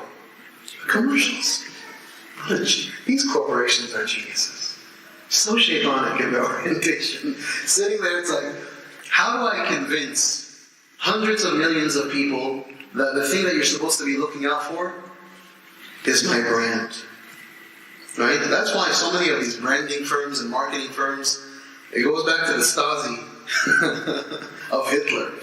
Right? These were brilliant brand managers and marketeers. They knew how to capture the psychology of the masses. What you can do is you can take ownership of your mind. You choose what you're going to consume. You say, no, I'm not going to look at that. Right? I'm not going to look at that advertisement. You know what I do when I get on the plane? The first thing I do is I turn off the TV and I never turn it on. I don't care what's on it. Because I am going to choose what I consume. If there's something that I want to watch, I'll maybe download it on my phone. Because I know what I want to watch. I know what I want to read. Not, if you look at, sometimes I get up when everyone's sleeping in the plane, and I walk to the bathroom, and everyone's like this. Like just programming. Turn that stuff off. Take ownership of your mind and your aql. You don't have to listen to everyone. You don't have to consume what everyone's consuming. You don't have to be talking about, who cares what Trump tweeted? Don't care about it. Right? You're being told every day you have to care about what he tweeted. Do not care. Do not look at it. Don't ask about it. Don't seek it. Someone talks to you about it, tell them I don't care about it. Right? So the number one thing that you can do to protect yourself is take ownership of yourself. Right? Become amiru nafsik. Al-mu'minu amiru nafsihi. Become the leader of yourself. And then you choose, inshallah, how you want to spend the time and what you want to consume, inshallah. Yes? So Shaykh, we live in this non-Muslim society, and unfortunately during these days, we know that atheism is on the rise. Yeah. So we encounter people at work or where my parents were Christians or my parents were Muslims, but I don't have a religion. Yeah. And I follow the norms of the society, so to speak, like I take care of my family, I'm good to my parents, I'm helping poor people, I'm doing all the right things. Why do I need a deen in my life? Is the question they ask. Yeah. What does it mean to be good? And who defines good? And what does it mean to be a nice person? And what does it mean to uphold good values? These things aren't arbitrary, because what's good to you may not be good to me. I follow, objectively, the source of creation, God, Allah. Allah is the one who designates the ideas of good and bad. Today, look at what's happening today. Today, now, every standard has been put into question. Gender now is no longer a thing. There's no more gender lines. Everything is anything you want it to be. Right? It's fluid. You want it to be this, you want it to be that. Today you want to be this, tomorrow you want to be that. All of that is considered to be good. And by the way, if you don't accept that, what do you consider to be? A bigot. Right? You're a bigot because you don't accept me as I am or as I want to be. I'm not obligated to accept anyone as they are. Now, what I'm obligated to be is merciful and kind and loving to all of Allah's creation. Because that's what the Prophet said on us. وَمَا أَرْسَلْنَاكَ إِلَّا رَحْمَةً لِلْعَالَمِينَ. But Allah subhanahu wa ta'ala, as handed down to us generation after generation, has set standards for what He wants to see in His creation. This creation is not revolving around you or me, it revolves around Allah subhanahu wa ta'ala. I am contingent. I am not needed. I am not essential. If Allah chooses that I don't exist, then I don't exist. So the entire project of society should be what? About what is pleasing to Allah subhanahu wa ta'ala, because He's the creator of this world. And we will all surrender to that truth regardless of how painful or not it is. That's our philosophical worldview. We do all of that in the space of love and mercy and beauty, because the Prophet ﷺ was rahmatan lil alameen. But in all of the... Do you ever consider the Prophet to be someone who was ugly? Hasha sallallahu alayhi wa sallam, or harsh, or belligerent? Do you? Of course not. But did many people hate the Prophet sallallahu alayhi wa sallam? Yes or no? Yes. The answer is yes, okay? Many people hated him.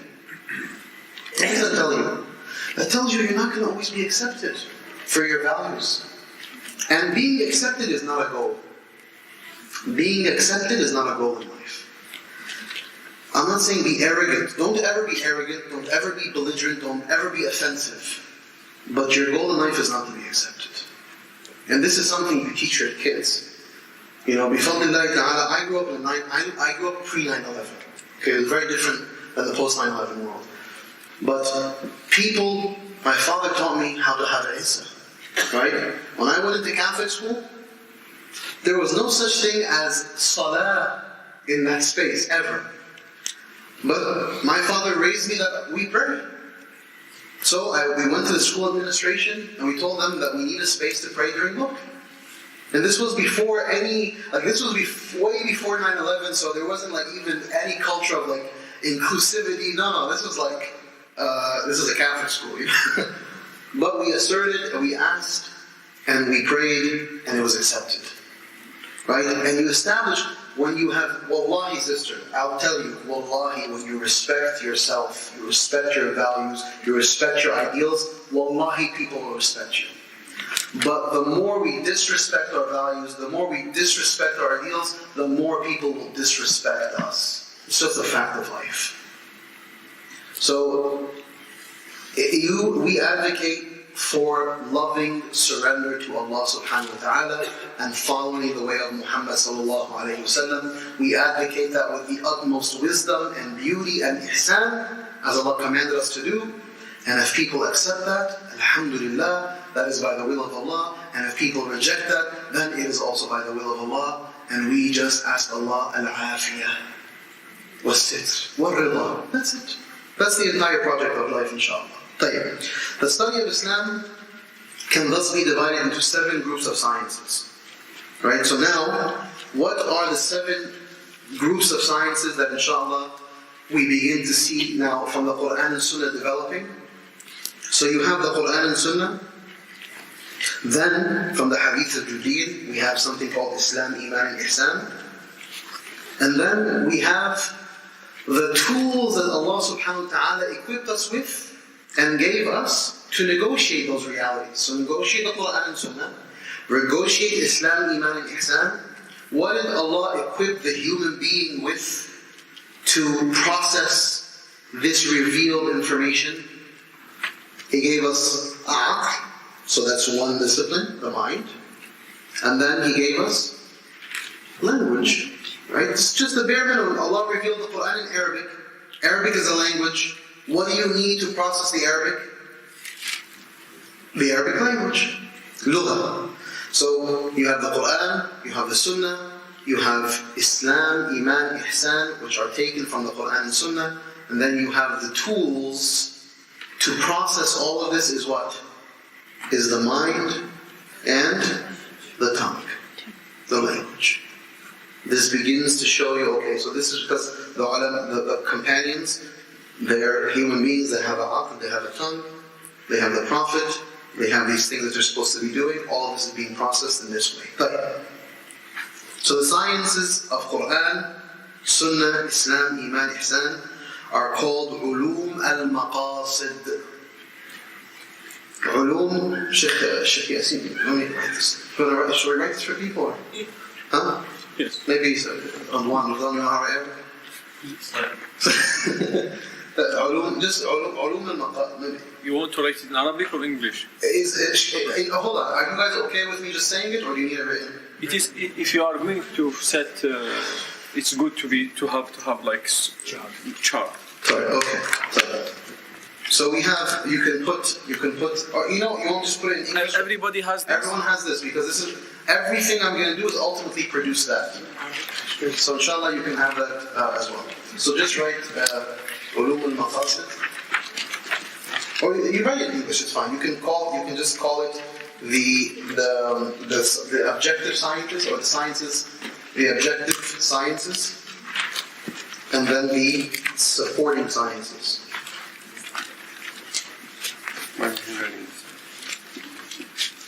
And then supporting. So ulum al-maqasid, what's the objective? The objective is Quran and Sunnah. That's the objective. And Islam, Iman, and Ihsan. Because that's what the Prophet said is our deen. So the revealed sources and then the entirety. So all of these, so Quran, with Quran, Sunnah. Quran, Sunnah, Islam, Iman, Ihsan, but write Islam with a lowercase I.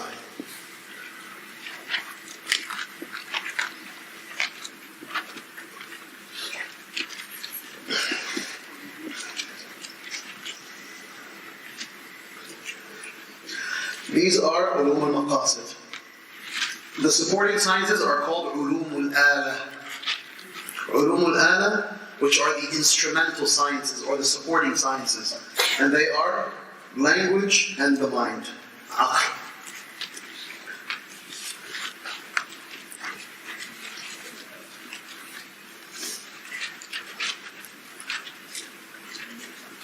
Okay, so you see how the project is now being built out. See how it's kind of now evolving. Because if we're going to begin to process the Quran and Sunnah, we have to understand that Allah wants us to concern ourselves with these revealed texts, and then from within these revealed texts, He wants us to do specific things. So Islam is what He wants us to do with our body. Iman is what He wants to do with our mind. Ihsan is what He wants us to do with the entire spiritual apparatus. What are we going to use to process this? We're going to use the language and we're going to use mind, right? And so, this is how it begins. Now, for each one of these, we have what are known as obligatory sciences, daruri sciences. So for the Quran to be processed meaningfully, what do you have to have? The science of tajweed, right? The science of proper recitation.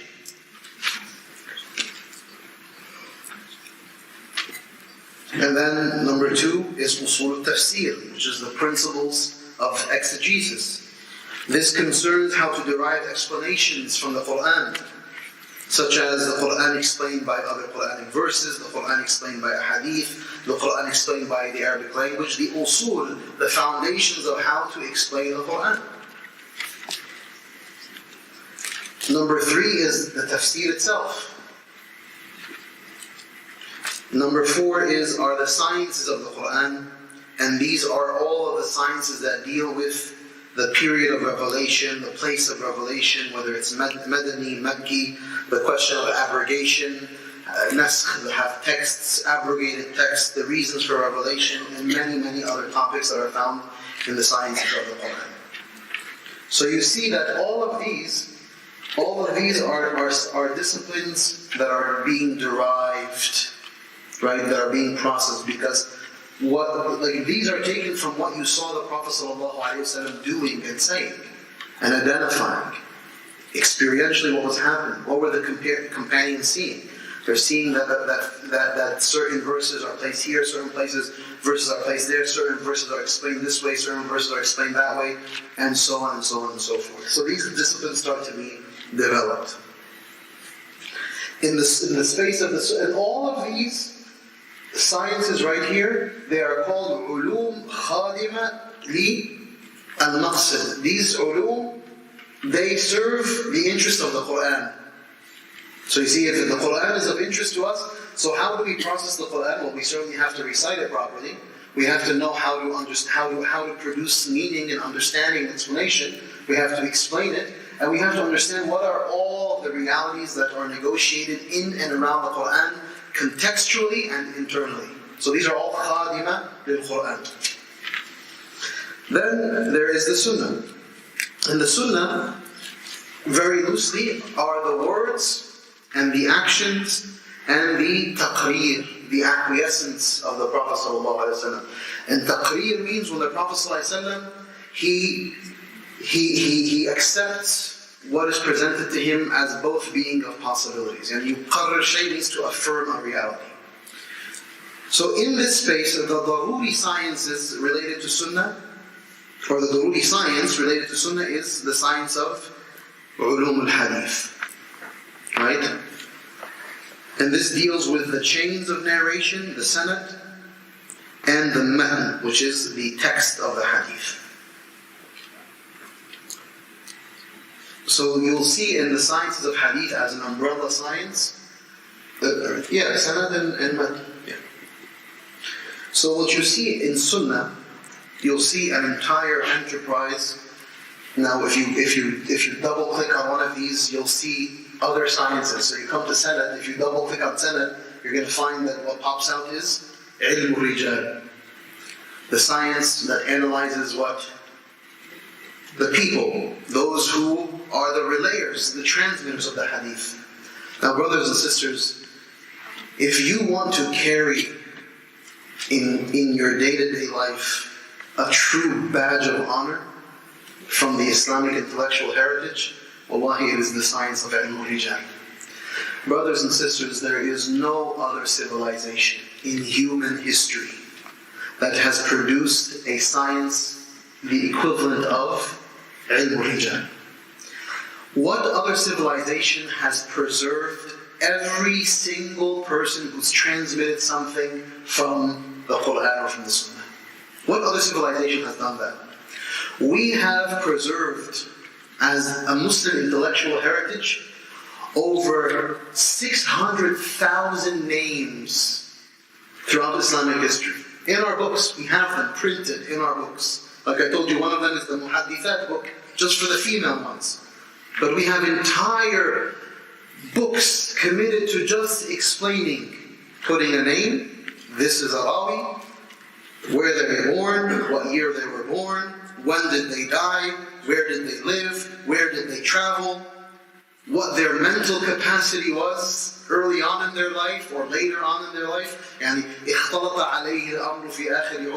he began in the later years or the twilight years of his life, his mind began to, his mental capacity began to become a little bit deficient. So this quality of the ahadith that he was narrating at the end of the life versus in the beginning of his life, where he lived vis-a-vis the narrator before him in this chain of transmission, because if he was in Baghdad and this person was in Naysabur, how could they have really crossed over? Was there a possibility? We have such a detailed and intricate treatment of the chain of transmission and the people involved in the train, and this science is one of the sciences that we have to bring to the top. Because it shows how strong our footing is. No other civilization has done that. Most history textbooks, they're based on khabar ahad. Like if you go back to the chain, you'll find one person, this account of something that we took as truth in US history or world history, goes back to one person's book, one person's account. And there's probably 100 years missing. We don't have that in our tradition. Every century is accounted for. Every word is accounted for. Every chain is accounted for. We know the broken chains from the unbroken chains. We know it all. So I share this with you to say, Hani'an lakum. Congratulations for having believed in such a system of belief in sciences that is so intricate and well developed. So please, take this to mind and to heart, inshallah. So we have an analysis, a critical analysis of the chain, and then a critical analysis of the text. And this is an entire discipline called the Sciences of Hadith. Meaning that, brothers and sisters, there are people who spend their entire lives just trying to understand these two things and to process them well. And in the span of their entire lives, they never are able to complete even a tenth of it. And then we come today and we say, Hadith, we don't need it. It's such an act of insolence and ignorance and arrogance and dismissiveness rooted in nothing but pure ignorance. I at least appreciate. I've been to some of my shuyukh's homes who are scholars of Hadith, who have wall to wall to wall to wall just books of Hadith. Just books of Hadith. Nothing about Quran, nothing about Islam, Iman or Ihsan. No, just books of Hadith. And then we just come and press delete on all of them. Beware of this, brothers and sisters. The next is Islam. Now, as we said, that Islam is what deals with the external and how we act, and ensuring orthopraxy. What is orthopraxy? Is correct action. Meaning that Allah is concerned in that our actions are sound and upright. From that Islam part of Hadith Jibreel, we have the entire enterprise known as fiqh. Al-fiqh al-Islami. So from Islam we have fiqh, which is Islamic law. And we have endless manuals that start from the place of tahara, from the purification of the body, to salah, how to pray properly, the ahkam that have to deal with fasting, the ahkam that have to, the rulings of how to fast, the legal rulings of how to make hajj, the legal rulings of how to make zakah, the legal rulings of how to get married, the legal rulings of how to buy and sell. There is an entire genre that just manages the question of what you're doing with your body. And that is the entire enterprise of fiqh. Okay, so fiqh is what? One element of a much bigger story that's playing out. And of course, inshallah, you'll learn this later on, fiqh itself expands and expands and expands into schools, and there's a reason why these things expanded into schools, and that's inshallah a story that you'll learn later on in your tenure with this program, inshallah. Next we have Iman. And as we mentioned, Iman is the sphere that deals with our minds, what is known as orthodoxy. So Islam is orthopraxy, results in correct action resulting in fiqh. And then Iman is orthodoxy, meaning correct belief, which results in the science of Aqidah, or the science of Iman, or the science of Tawheed. You know, these are all names that you can utilize to explain this part of our tradition. So put Aqidah, Iman, Tawheed.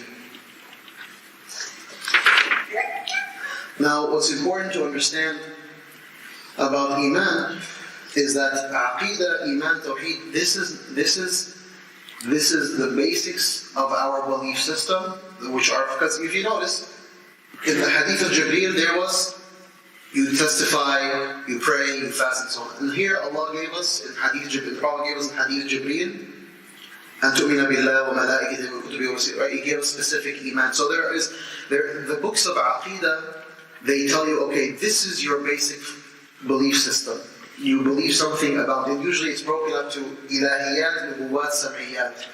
Belief around Allah, belief around the prophets, belief around the unseen. Al-Jannah, wal-Nar, wal-Barzakh, Yawm al-Qiyamah, all of these realities.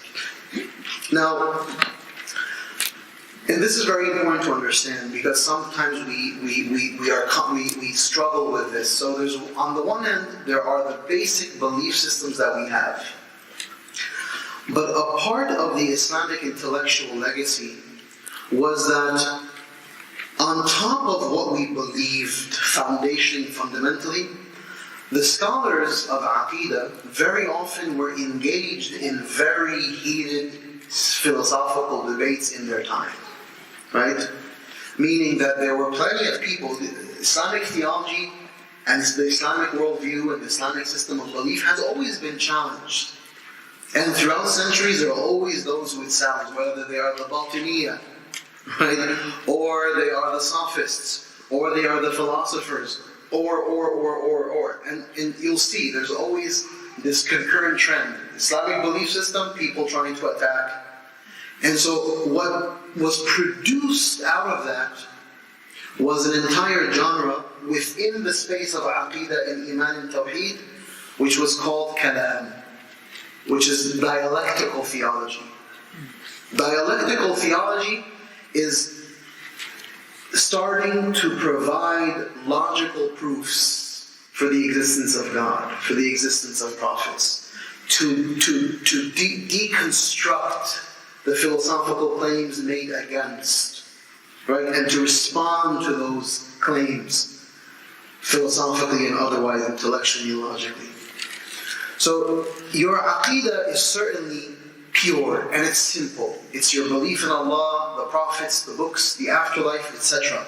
That is the foundational Aqidah that we put it into our heart, we put a lock and key, and we get rid of the key, because that's what we believe in.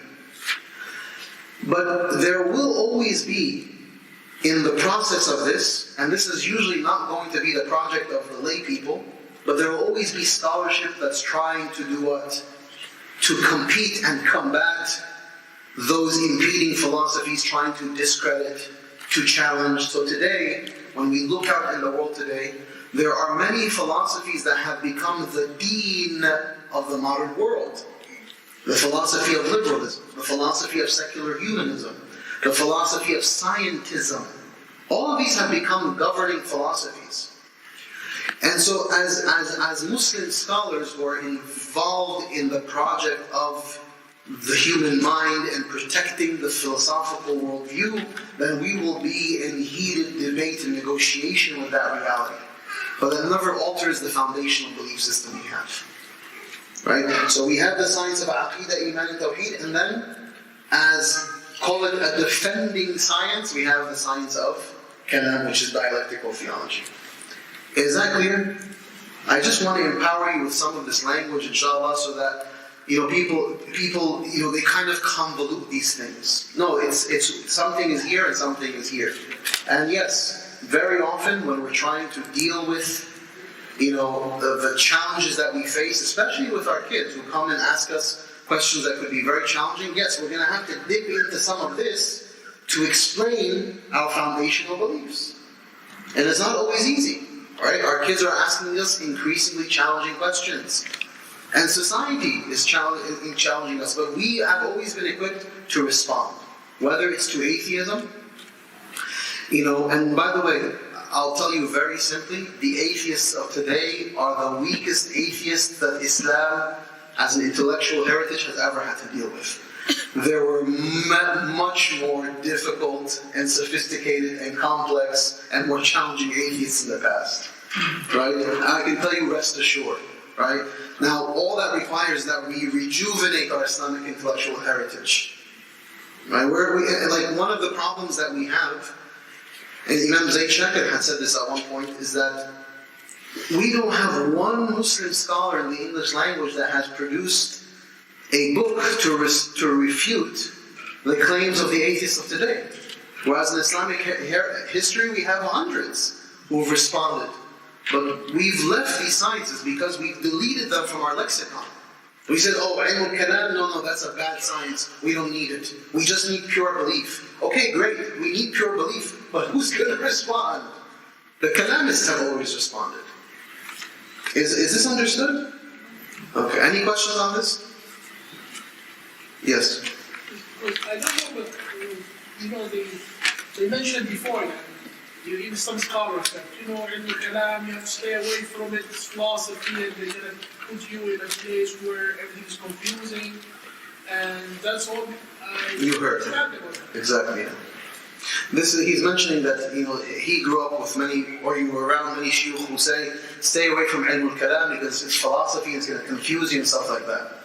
And even Imam al-Ghazali wrote a book called Iljam al-Awam an ilm al-kalam, like keeping the lay people away from ilm al-kalam. But brothers and sisters, let's just think about it calmly. Your belief, what's your name, brother? Mubarak. Your belief is here. Iman, okay? Hadith Jibreel. Your belief is clear, simple, and pure. That's your belief system. Now you have people coming to attack your belief system, and you don't know how to respond. And you're trying to explain to your kid, and you don't know how to respond. You say, no, we just believe in this. Well, that's not working. So, on the one hand, yes, our Iman is simple and pure. And it's not complex, and we don't need too much philosophy inside or whatever. But when we're trying to build the fortress around it that protects it, it's going to require some work. And some rationale, and some rational reasoning, and some logical reasoning, and building philosophical arguments. That's why when we try to convolute the two, yes, I'm not going to teach you your aqidah through kalam. No, I teach you your aqidah through the Quran and the Sunnah, pure and simple. But the Islamic intellectual legacy has always been about building protective measures. So layering it. So you may have the castle inside, but you have the fortress that protects, and then you may have an army beyond that. And that's what the scholars did very often. But unfortunately, a part of the dumbing down of the intellectual heritage today is saying, this is all extra. We have to delete it from the turaf. No, what are you doing? This had a role. It was playing a very critical role. Now today, because we've deleted so much that we've dumbed it down, we don't know how to explain our basic philosophical orientation around the world. We don't know how to even explain that. And our kids are the ones who are challenging us on those ideas. And just telling, I'm going to come to your sister right now, and just telling them, this is what we believe in and that's it. You know, I had so many young people, they come to me and they'll say, Shaykh, I ask my parents a question, and they tell me don't ask that question. But my mind is telling me to ask that question. How am I supposed to ask that question? The child is making a good point. And we said this earlier on when we were talking about the adab of the question. One of the sisters brought it up here. Your children have reasonable questions. And just because I don't know how to answer it doesn't mean that's not a viable question. Doesn't mean it's not a reasonable question. It is a reasonable question. And as long as their beautiful little minds are producing it, we have to negotiate it. We may be deficient, but that's not their fault. That's on us. And that's why we have to go to the people of knowledge to help us explain. Yes, sister. This is a two-part question. Sure. My experience has been, we lose our high school students because they don't have that. Because that's exactly what they get attacked with. Particularly. I'm sorry, I missed that part. We use them? We lose. Lose. Okay, yes, lose them. Our high school students. Yeah. Because this is what they're attacked with. Yeah.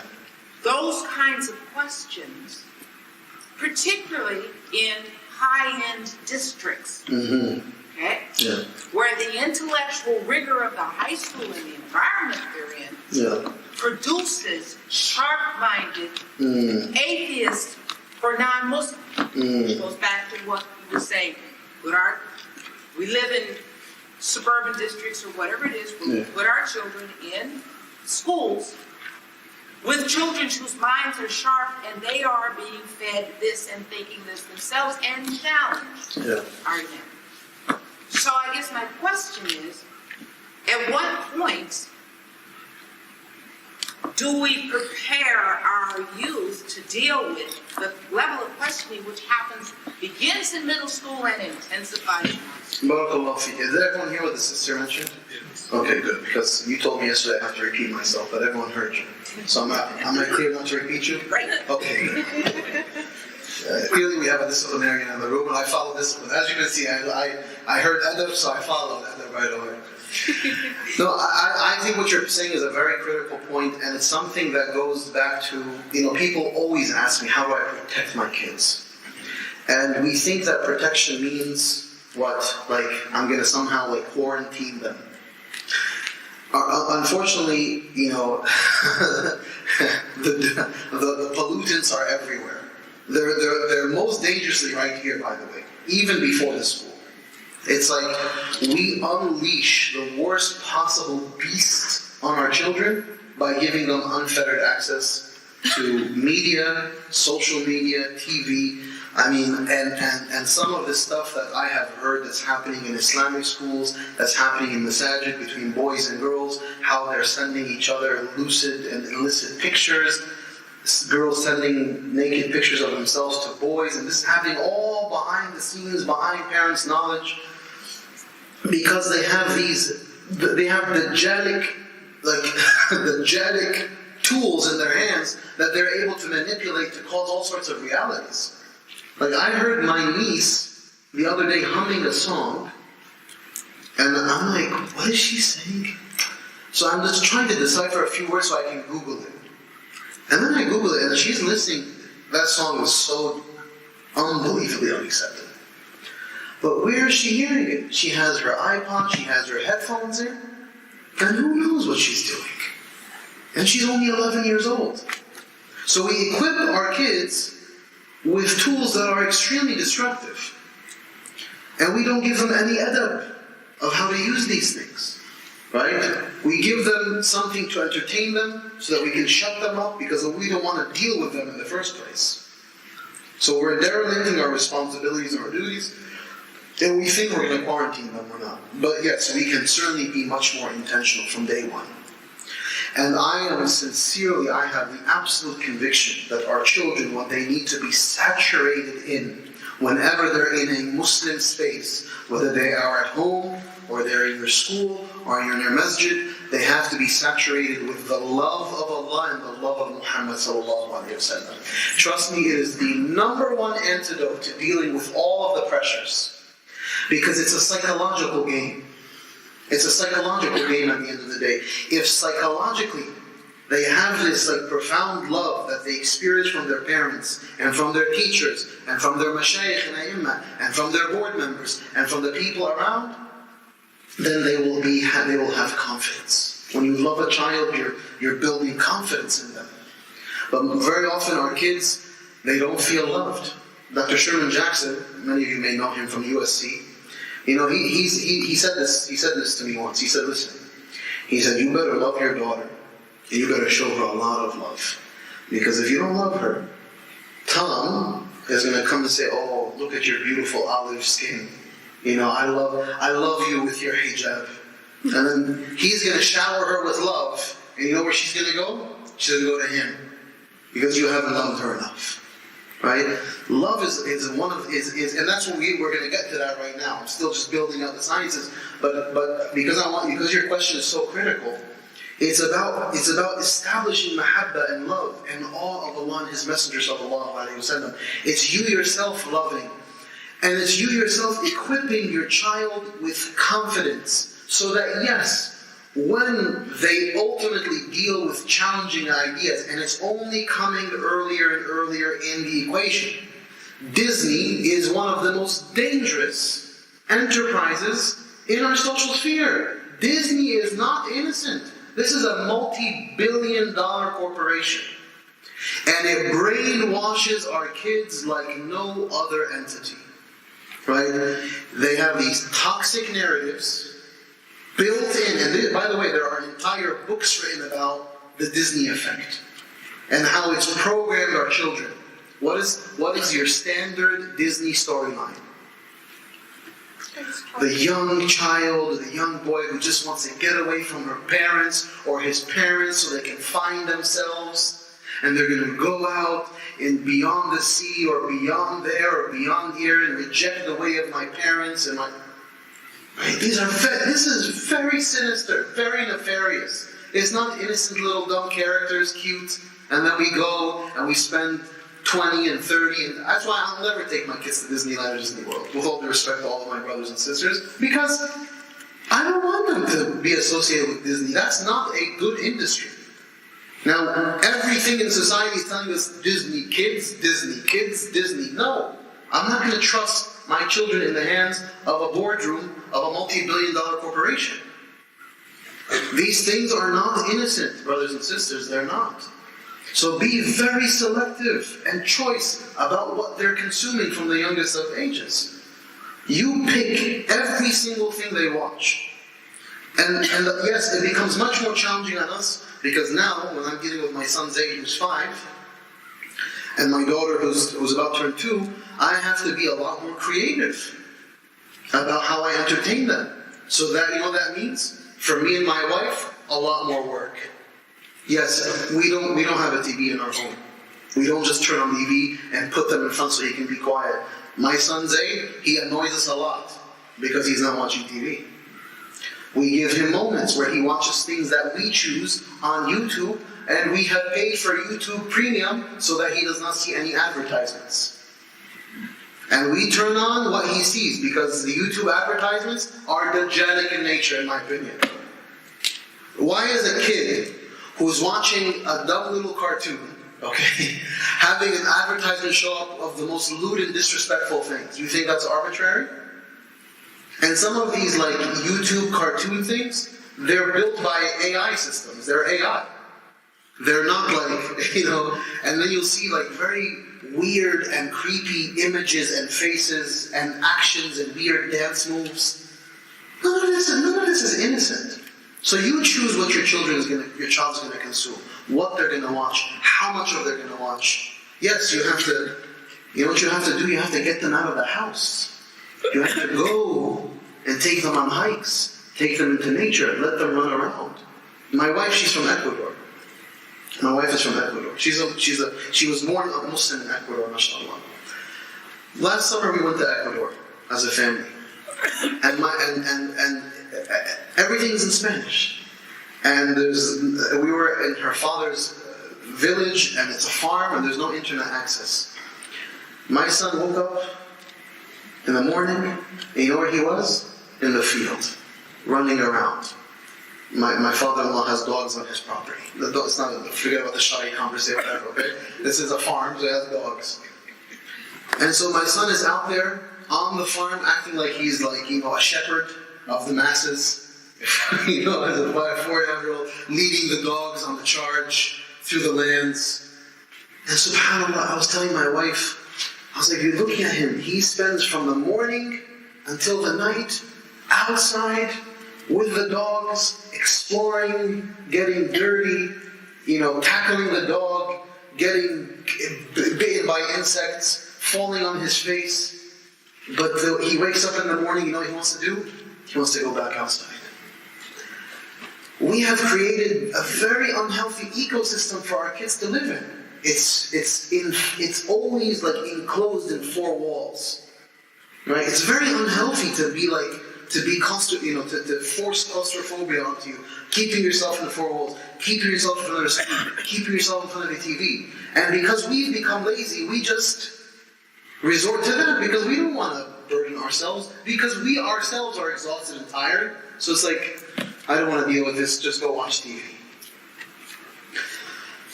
Brothers and sisters, listen.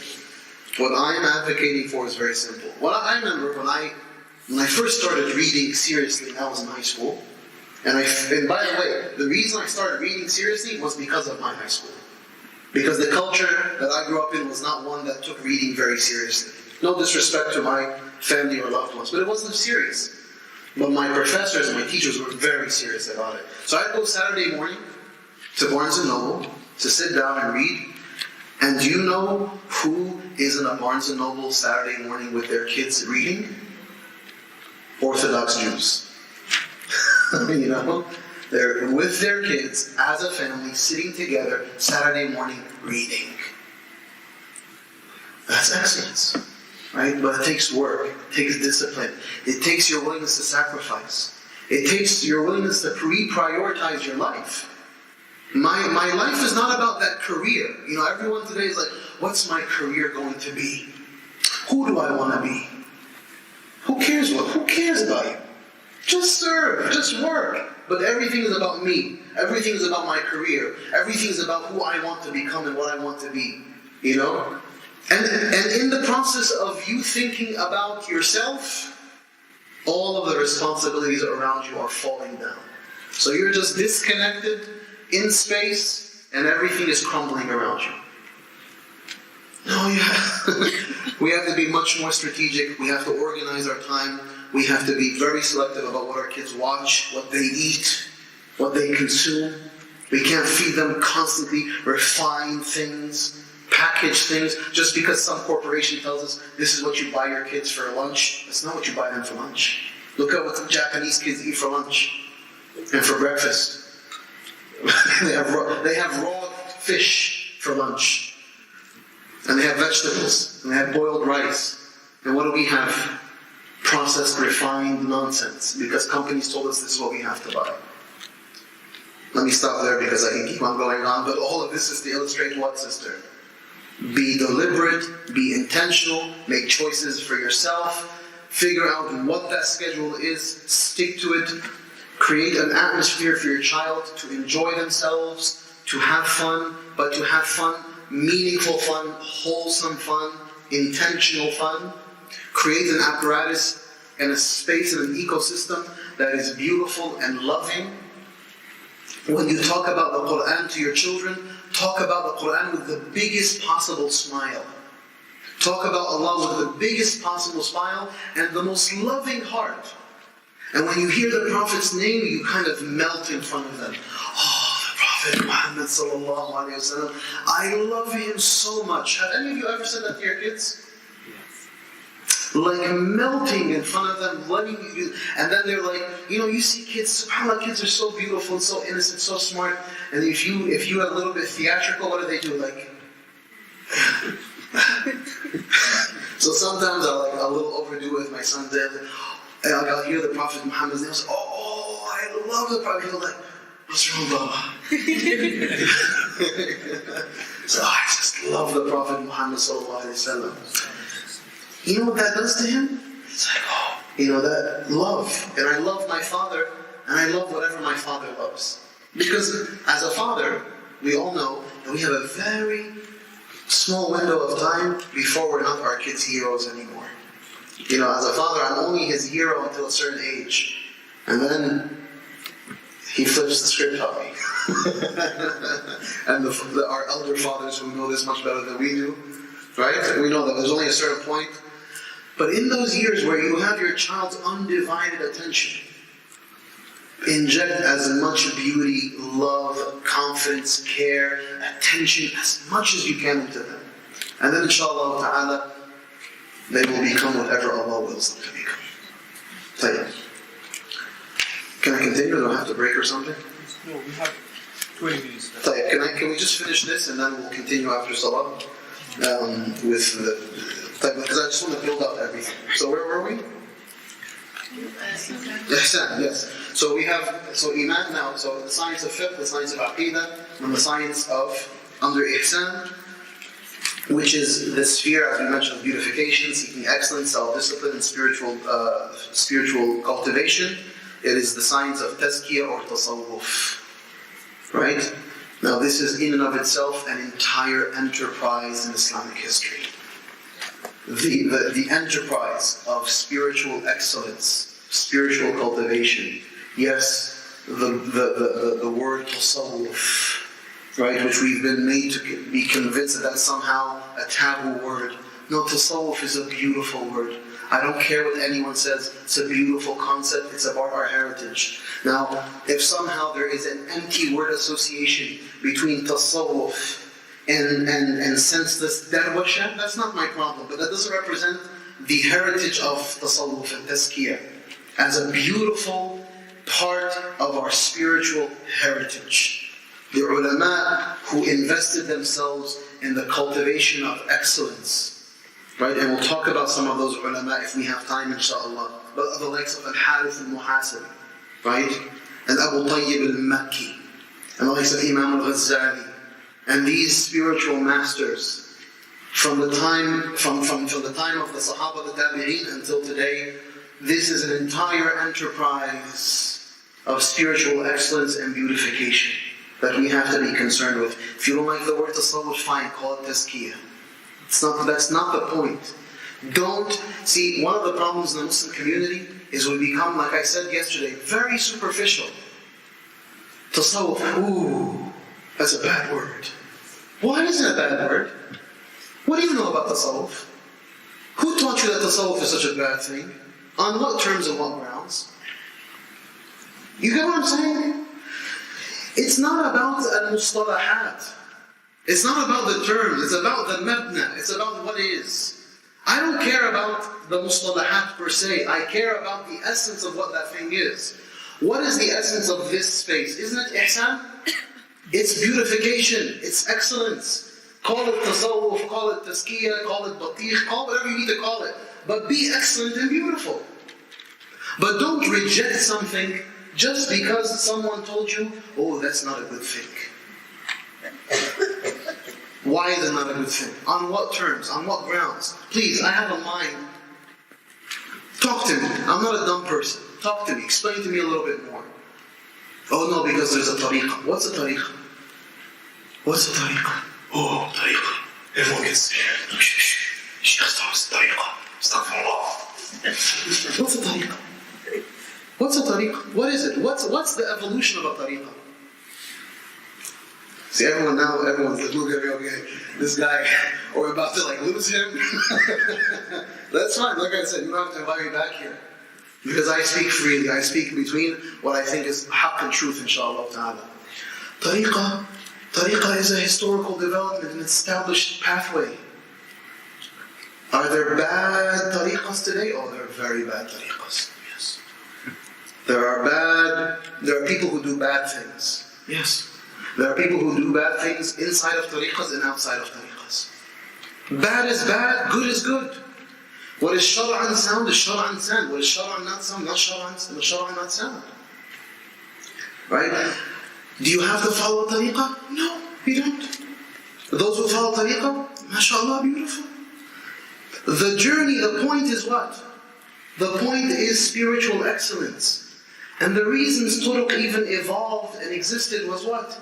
This was one of the pathways by that was inherited, just like different schools of law and otherwise, to attain spiritual excellence. Because it's a discipline.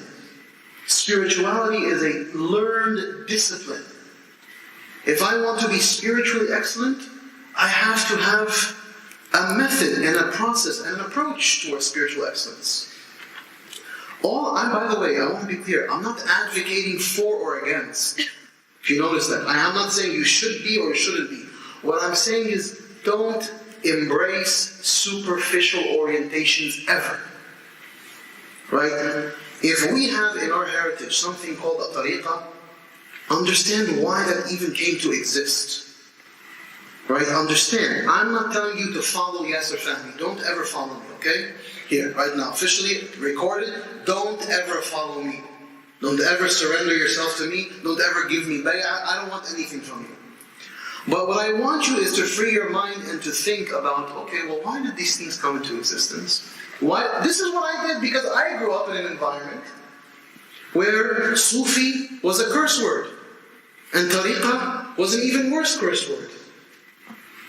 And I'm sure that's the case for all of us here. But you know what I decided to do? I decided to learn what this stuff is, and what it means, and what was it trying to accomplish. And yes, are there bad things that happen in the Muslim community in different spaces? Absolutely. But is it inherent to the word Sufi or the word tariqah? Or is it just inherent in the human condition to do bad things? And we should never throw the baby out with the bathwater. So all I want to articulate here is that the concept of tazkiyah, the concept of tasawwuf, grounded in the idea of ihsan. That's why they always called it ulum al-ihsan, ulum al-tasawwuf, ulum al-tazkiyah. They didn't really care too much about the specifics. But it's about the substance of what you're doing. It's about understanding that you have a qalb, and you have a ruh, and you have a nafs, and you have a aql. And these things need to be negotiated meaningfully.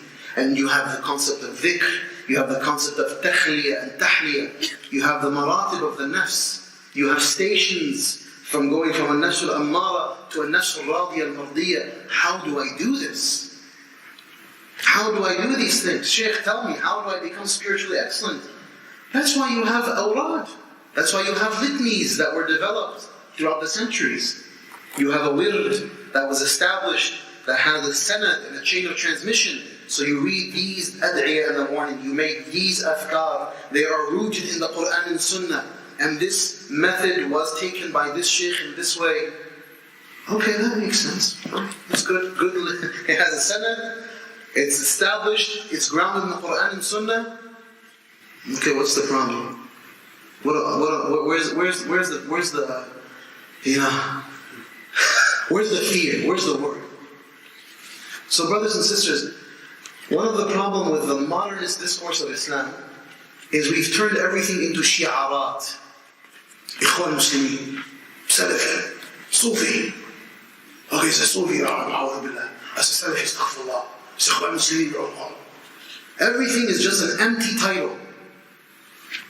This is not Islam. By the way, that's not Islam. I just want to be clear. To turn everything into an empty shi'ar, or an empty just word, and then you neglect and negate and delete an entire part of the Islamic history just because you have been trained to believe that a word is a bad thing, is that not the epitome of a superficial orientation? Understand what things are, and then in a calm, sensible mindset, with trusted teachers, make a meaningful decision about what is and what is not. Is my point clear? Right? Is my point really clear? Well, I don't have an agenda. I want to be clear. I'm not here. I don't want you to follow me. You don't have to like me. You can leave this class and say, I don't want to talk to that guy again. I'll be fine. Don't worry. But if I can just impart upon you, to challenge you, to challenge a little bit of what you've inherited. And this discourse, which is not a healthy discourse at all, which is very much a function and a feature of a dumbed down community that has left the, they say, our teachers, they say, al-ibratu bil-ma'ani wa laysa bil-mabani. That virtue lies in the substance, the meaning, not the superficial structure, the terms, the words. لا مشاحة في الاصطلاح. There's no, you want to call things whatever you want to call, go ahead, but what are you actually advocating for? I want you to learn what are people advocating for, and then take it from there. But someone comes to you and says, no, don't listen to that person, Sufi. Oh, astaghfirullah, I didn't know they were Sufi. Well, I read them. Astaghfirullah, I didn't know they were Sufi. Okay, I won't listen to them.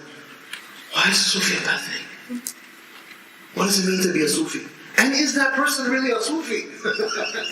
They may claim to be a Sufi, but may have nothing to do with the tasawwuf. You get what I'm saying? May Allah help us. So just let me wrap up the supporting sciences, and then we'll close for the break and finish afterwards, inshallah. So then you have language. So language is, subhanAllah, when you begin to build out the apparatus of language, you see it is the most complex reality in many ways, because the daruri sciences of language. Now, just so you understand how sophisticated the Arabic language is, there are 1, 2, 3, 4, 5, 6, 7, 8 daruri sciences. Meaning, when I say daruri, means that you have to learn these sciences to ultimately become authoritative in the Arabic language. There's a difference between that I have conversational Arabic, which is what most Arabs have, but Arabs, 99% of them are not experts in the Arabic language. So you say, oh, I speak Arabic and you don't? No, you have conversational Arabic, but that doesn't give you authoritative. Right? There are plenty of non-Arabs who are far more authoritative in the Arabic language than 199% of the Arabs. Meaning to say that Arabic language as a discipline, as a discipline, as a science, is a very sophisticated matter. And this is not to discourage any of you from studying Arabic. No, this is just to indicate that when you're talking about scholarship, and you're talking about the authority to process the Quran and Sunnah, I'm talking that you need a very specific proficiency in the Arabic language. Is that clear? So what are these sciences?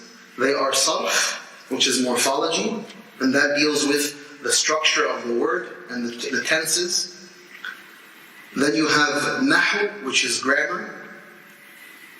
Then you have al-ma'ani, which are the meanings, and how meanings are constructed and how meanings are conveyed. Then you have bayan, which is the clarity in terms of the form of how you speak. Then you have badi'a, which is the beautification of language. And then you have khat, which is orthography, which is a whole other discipline to understand the methods and the styles of writing and the different forms of proper illustration. Then you have al-wada', which is correlating a word with a thing, meaning that they placed a word here that correlates with a meaning over here, and how that whole discipline was established about the origins of words and where the etymology of words, and that's called matnul lugha, that's number 8. But all of this, understanding why meanings were put down and the words that were used to correlate those meanings, and then the etymology of a word. These are 8 different sciences that are to be mastered when you can even begin to say something authoritative about the Quran or the Sunnah of the Prophet Muhammad sallallahu alaihi wasallam. That's why from the shurut of ijtihad, from the conditions of ijtihad, is that you have absolute proficiency in these disciplines and sciences. Meaning to say, brothers and sisters, these people today, in academia or on TV, on some empty talk show in one of these empty TV channels in the Middle East or elsewhere, will come on and say, no, but the word X in the Quran, and when you look up in the dictionary, it means these 10 things, and so we can take this meaning to mean that word, and therefore now I have arrived at the authoritative conclusion about what this word means, that just shows that we have become a dumbed down civilization that no longer respect the proficiency and the scholarly pedigree required to talk about matters of the Quran and the Sunnah. So people say, oh, are you trying to say that I cannot have access? No, you can have access all you want, but you don't have a right to speak authoritatively because you're not an authority. Doctor, will you accept anyone in the medical field to come and establish authority based because they read one book or two books from Barnes & Noble and they Google search and they said, well, I now have an authority to speak on this matter? You say, no, I've been through 17,000 years of study and I've had to study these disciplines and I've had to be credentialed by these agencies to even begin to practice. And then every few years I am tested and I have to go through whatever to ensure that my pedigree is still retained and maintained. All I'm advocating for, brothers and sisters, is that we understand that this is a sophisticated process. This is not arbitrary. Okay, this is not an arbitrary process. This is not a subjective process. And each one of these, by the way, I'm just giving you, if I were to build out for you all of the Islamic sciences, the daruri and the non-daruri, you will see hundreds of sciences, individual sciences built out. It really is, as the ulama call it, a sea without shores. It's just endless sea. It's an ocean. That's why, from the adab is what Sayyidina Musa and Khidr, when they were sitting at the side of the sea, and the bird came and plucked some water out of the sea, and Sayyidina Khidr told Sayyidina Musa, what did he say to him? He said, you see how that bird took some water with his beak? That is the equivalent, and you see so that peck of water in front of the sea, that is the equivalent of our knowledge to the knowledge of Allah subhanahu wa ta'ala. Small thing, endless knowledge. So, yes, you know what I want to do? I want to intimidate the Muslim community a little bit. Intimidate by meaning what? Stand in awe of the project of Islamic sciences because it's a big deal. It's not a small deal. It's not just some, men sitting around with like this, drinking coffee, throwing out rulings. This was an intricate, disciplined reality. And I want the Muslim community to pause in humility before they decide to write things off from anything from our heritage. As I said yesterday, al-hukmu ala Shaykh farun an tasawwuri. Lastly, inshallah, is the intellect.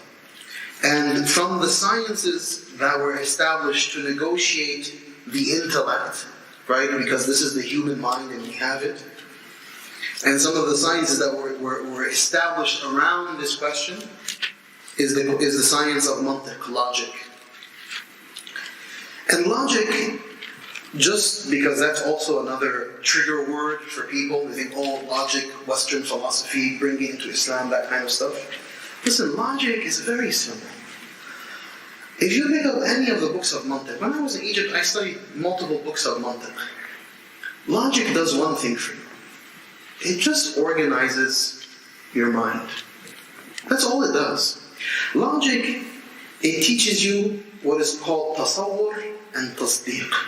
Tasawwur means how you conceptualize something and how you affirm, how you arrive at a conclusion. Premise 1 plus premise 2, conclusion X. How to build a logical argument, a sensible argument. How to not fall into fallacious orientations or arguments. How to define a term. How do you define a term? How do you define something? What are the conditions of a definition? This is all what logic, as embraced as an enterprise by Islamic scholarship throughout the centuries, does. It just arranges things. It doesn't inform. Its logic is not a source of revelation, no. Logic, what it does is it just, as a discipline, just like grammar. Where did grammar come from? Grammar is something that the scholars looked at the Arabic language as an inherited reality and then they put some laws around it. Anyone know the beginning of grammar and how it started? You know the famous story? The famous story of Abu Aswad al-Du'ali? Have you heard the story? Where he was sitting with his daughter. And they were sitting in the night sky. This was during the time of Sayyidina Ali. And they're sitting in the night sky, and his daughter wants to describe how beautiful the sky is. Okay? So she says, Ma ajmalu sama. She says, Ma, give me it. She says, Ma ajmalu. Okay? She says, Ma ajmalu sama. So her father, Abu al-Aswad, goes, Nujumuha, the stars. She looks at him like, what? No, I'm just saying, Ma ajmalu sama. Like, it's a statement of ta'ajjub, and I'm expressive. I'm just, wow. She's saying how beautiful the sky is. And her father keeps on saying, the stars. So she's like, Father, I keep on telling you I'm just saying how beautiful, but you keep on telling me the stars. He said, oh, if you want to say a statement of ta'ajjub, then it's ma ajmala. Ma ajmala sama. Huh? Ma ajmala sama. That's a statement of ta'ajjub. But when you say ma ajmalu sama, you're asking a question. You're saying, what is the most beautiful thing in the sky? Abu al-Aswad saw that his daughter's tongue, this was like, you have to understand, back then this was like a national crisis. Like, this is something that you have to call in the National Guard for it. Like a daughter of an Arab, her tongue is starting to make this type of mistake. So he went to Sayyidina Ali and said, what should I do? And Sayyidina Ali said, what did you tell her? He said, I said this. Then he said to him, Unhu hada nahu. Like, continue to put down these types of rulings and laws. So, all of the laws of Arabic grammar, they were deduced post facto. They were processed and deduced from the Arabic language, from the Quran, from the Sunnah, from poetry, and then you had such a thing as Arabic grammar. Very similarly, that's what mantiq logic does. It's just, this is how arguments are constructed. Premise 1, premise 2, conclusion. This is how you define things. These are fallacious arguments, etc. That's all mantiq is about. Another discipline that is intellectually based is the science of ilm al-bahthi wal-munadhara. This is another very important discipline that many people neglect, and it's the study of research and disputation. You know, you go into any academic space, what do they teach you early on in the beginning of your PhD or your master's? Research methodology, correct? They teach you how to do research. We have ilm al-bahth wal-munadhara that spans centuries, that teaches you how to research. How to properly research a ma'luma, how to arrive at a meaningful conclusion, how to have disputation, munadhara, like how to have a meaningful argument with someone. You know, we see the chaos of today's arguments. There's no meaningful argumentation. It's all empty posturing. It's all empty claims. But munadhara itself, meaning argumentation, philosophical disputation, is an art form. How to pose a claim, how to respond to a claim, how to affirm a claim. Who are the two people having the munadhara? Because it has to be a nadhir, someone who is on equal footing. A scholar cannot have a munadhara with an ignoramus. It doesn't make any sense. That's not a munadhara, that's just heavy. That's just, fallacious speech. So ilm al-bahth wal-munadhara is a very important intellectual discipline. And then lastly is principle usul al-fiqh. And the reason the ulama place it in the mind and the intellect space, because usul al-fiqh is the methodology, the intellectual methodology of how we produce fiqh. That's a much bigger question and a much bigger issue, but this is the basic structuring that I wanted to offer. But usul al-fiqh is essential because we have to understand that to arrive at fiqhi conclusions. Now, of course, usul al-fiqh is not mustamad min al-aql, meaning aql, the mind did not produce usul al-fiqh. Al-usul al-fiqh is mustamad min al-Qur'an wa sunnah wal-aql, in that it's the rationalization of ulama from back then of how to produce Islamic law, fiqh. So then through that, and through the idea of consensus and agreeableness and ijma', they put down methodologies and approaches to how to actually study the Quran and Sunnah to produce legal dispensations. Right? And inshallah ta'ala, hopefully in the second half of today, we'll dig a little bit deeper into some of these disciplines to highlight even more how things are structured intellectually in our tradition. I ask Allah subhanahu wa ta'ala to accept from us this gathering, to forgive all of our sins and our shortcomings, and to make this inshallah of genuine benefit for us all in this life and the next.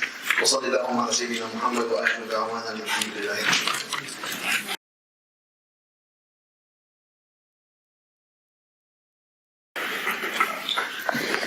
Bismillah, alhamdulillah, salatu wassalamu ala rasulillah. How was your break? Inshallah, doing well. Apparently there's still people on the break, scrolling in late. How abusive should I be? Tell me. I'll be a nice guy today. As much benefit as you want us to take.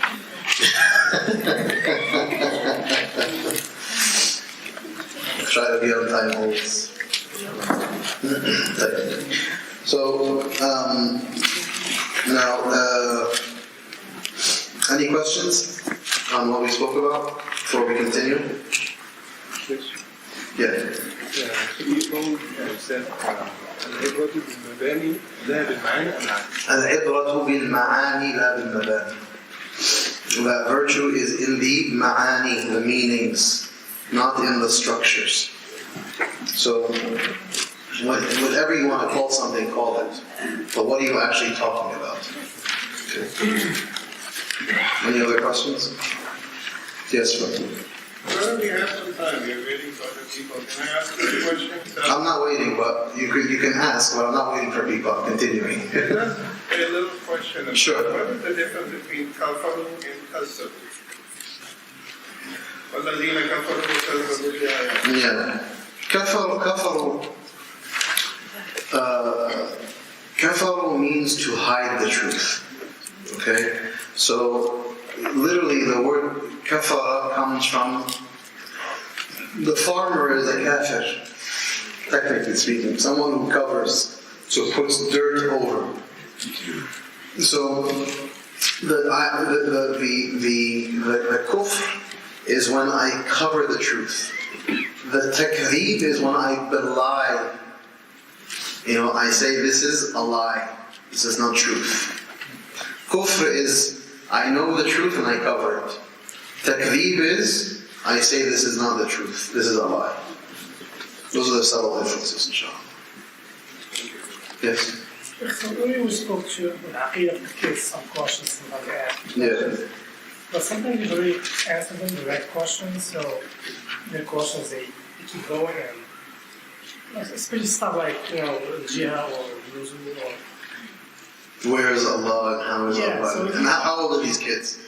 like 12 and Just don't think too much about those questions. So the brother's asking you, I'm going to come to you. Don't worry. She's sitting right there. She's fuming over this. This is definitely, we're going to have to put her as the mu'addiba of Al-Hidaya school.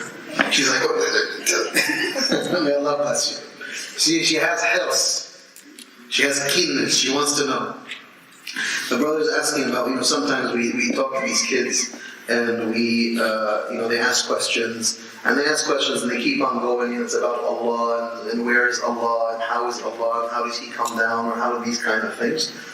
Especially when they're younger kids, we gently and lovingly discourage.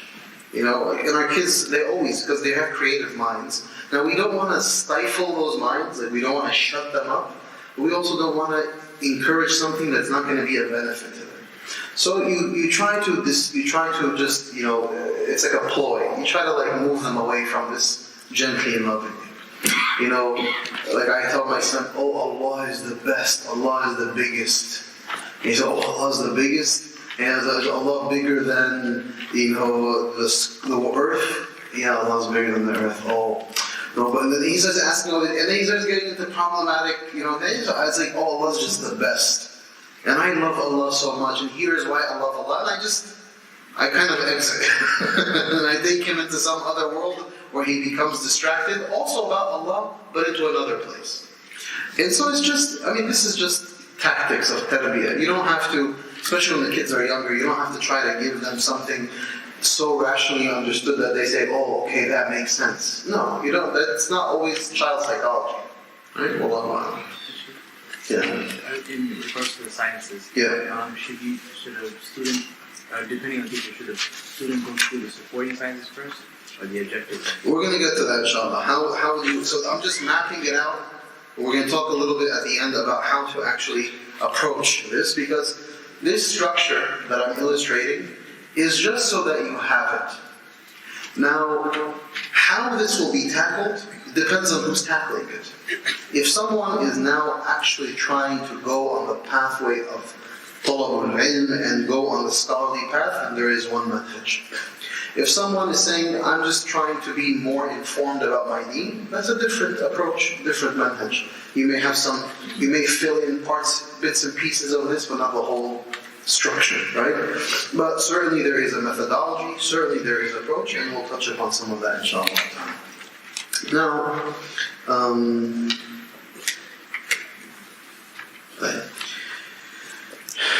we will... Sisters from there, okay.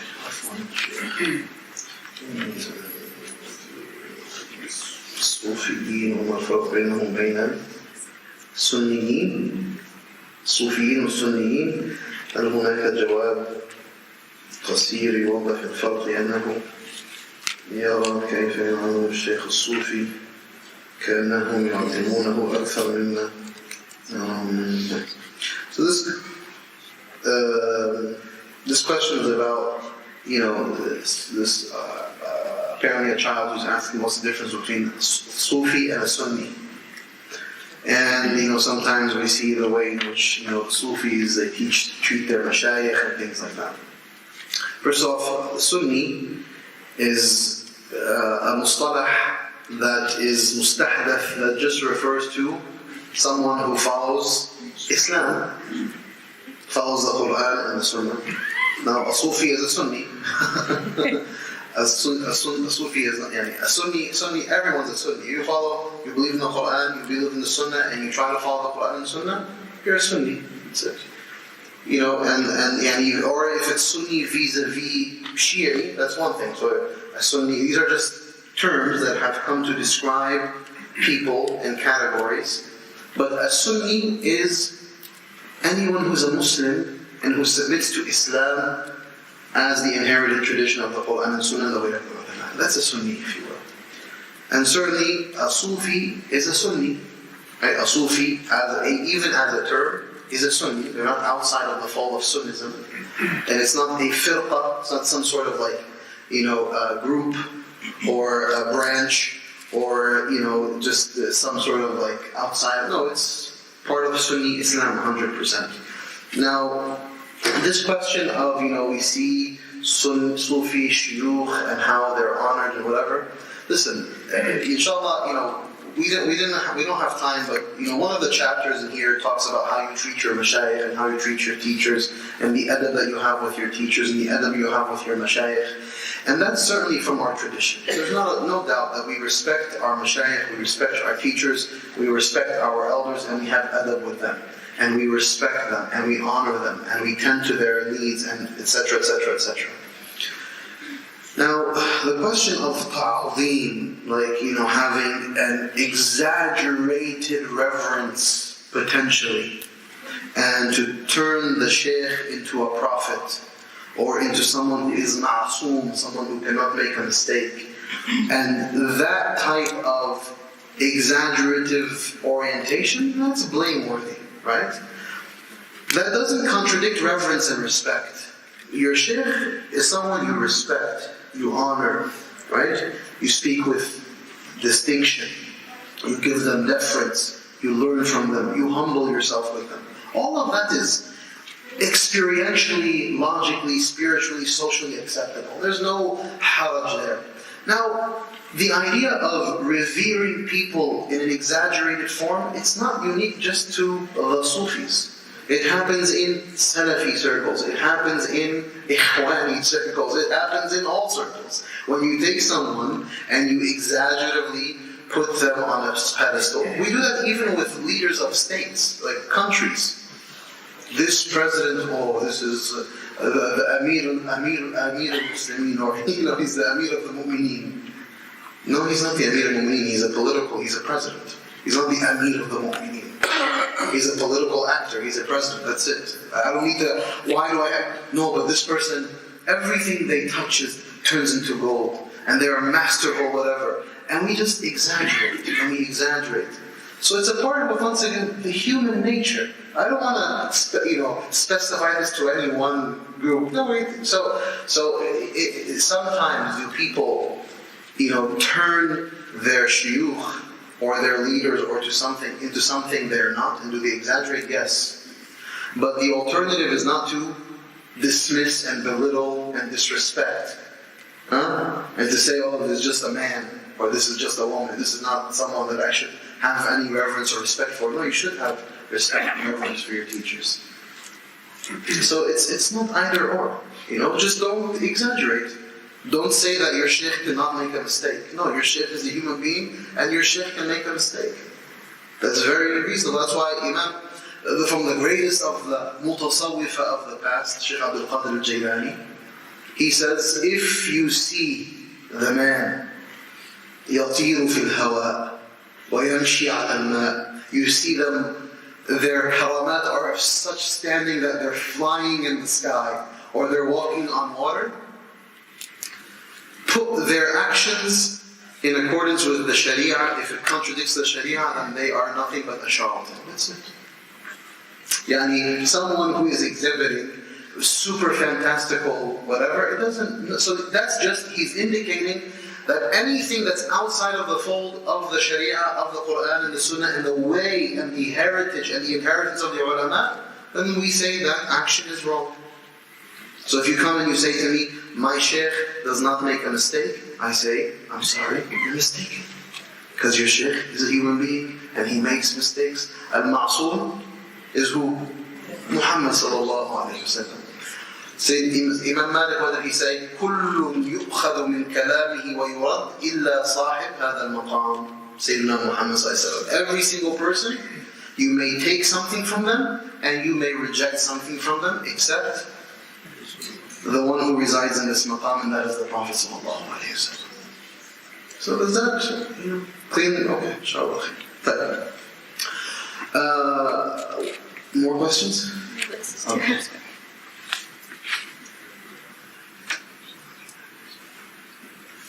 What is the priority for a mother raising her kids or seeking knowledge? Let her kids with electronics because of her desire to learn? No. It's not an either or, sister. It's not an either or. Either I learn or my kids have electronics. This is not an either or situation. Right? They're not mutually exclusive. Have you designate some time, and if you can identify in the span of your day half an hour, 45 minutes of uninterrupted study, then alhamdulillah, that's a beautiful amount of time. As long as you're fulfilling your kids the haqq, inna li rabbika alayka haqq, wa inna li ahlika alayka haqq, wa inna li badanika alayka haqq, fa'ati kulla li haqqin haqqah. That's what Salman al-Farisi told Abu Darda, right? Give everything its due right. So your Rabb has a haqq, your family has a haqq, your body has a haqq, and give everything its due haqq. So in the span of a day, it's not that, I wanted to study Islam, so I just gave up on my kids and gave them electronics so that they can stay quiet so I can study. That's not how it works. Tend to your kids, build out a nice activity of programming or programming of activities throughout the day, where they're doing 1, 2, 3, 4, and then inshallah, Maybe in the meantime, when they are, maybe you take them all, we go to, our activity's going to be that we're going to go to Barnes & Noble, everyone's going to pick a book, and we're going to have 30 minutes to an hour of reading and reflection and study. And we're going to do it as a family. Imagine if our children grow up with the mother and the father and the kids going together and sitting down. It becomes a part of the culture. And you can find time to study them. Right? You can find time to study them because you're showing your kids that you're studying. Right? Not we put our kids in the program, we put our kids in Islamic school, we put our kids in Quran school, we put our kids in whatever, and then we go sit and we chat on the phone, and we gossip, and we watch TV, and we go have fun. And our kids, go do your Quran, go to school. And what are you doing? I'm a baby. I'm a sa'atil bi, I don't have to do anything. I give the orders, I'm not ordered. Okay, so what do you expect your kids are going to do? Right? So it's just knowing how to arrange the time and being thoughtful and intentional. Inshallah. Any other questions before I continue? Did you, the Mabadi wa Ashra, did you print this? Share it? Print? No? Okay. It's okay. Like, this form you have, it's one of the ones that were printed out. Huh? Yeah, in the Mabadi form. It's somewhere here. But I sent it as an independent document. So inshallah, Shaykh Yasir will share this with all of you. This is chapter 5, it's called the 10 Principles. What this is the 10 principles to accessing any science, any discipline. The ulama, from the beauty of this, of how the ulama thought methodically about things, they always put principles that you can use to negotiate. So these are called al-mabadi al-ashra, the 10 principles to knowing anything. It's not in that book, brother. It's this book that I have that I wrote, or that was written by one of the students. So this is 3 stanzas of poetry. It says, إِنَّ مَبَادِئِ كُلِّ فَنٍ عَشْرًا الْحَدُّ وَالْمَوْضُوعُ ثُمَّ الثمرة ونسبة وفضله والواضع والاسم واستمداد حكم الشارع مسائل والبعض بالبعض اكتفى ومن درى الجميع حاز الشرفا. It says, verily the principles for every science are 10.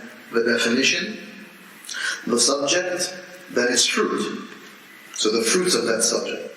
The relationship to other sciences, and its virtue, and the founder or the erector of that science, the name and the sources and the judgment according to the lawgiver Allah about that science.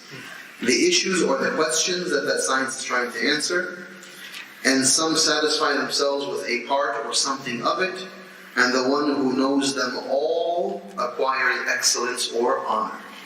So these are 3 stanzas of poetry that illustrate to you the 10 principles of knowing anything. You want to come to know what this science is, you have to try to answer these 10 questions.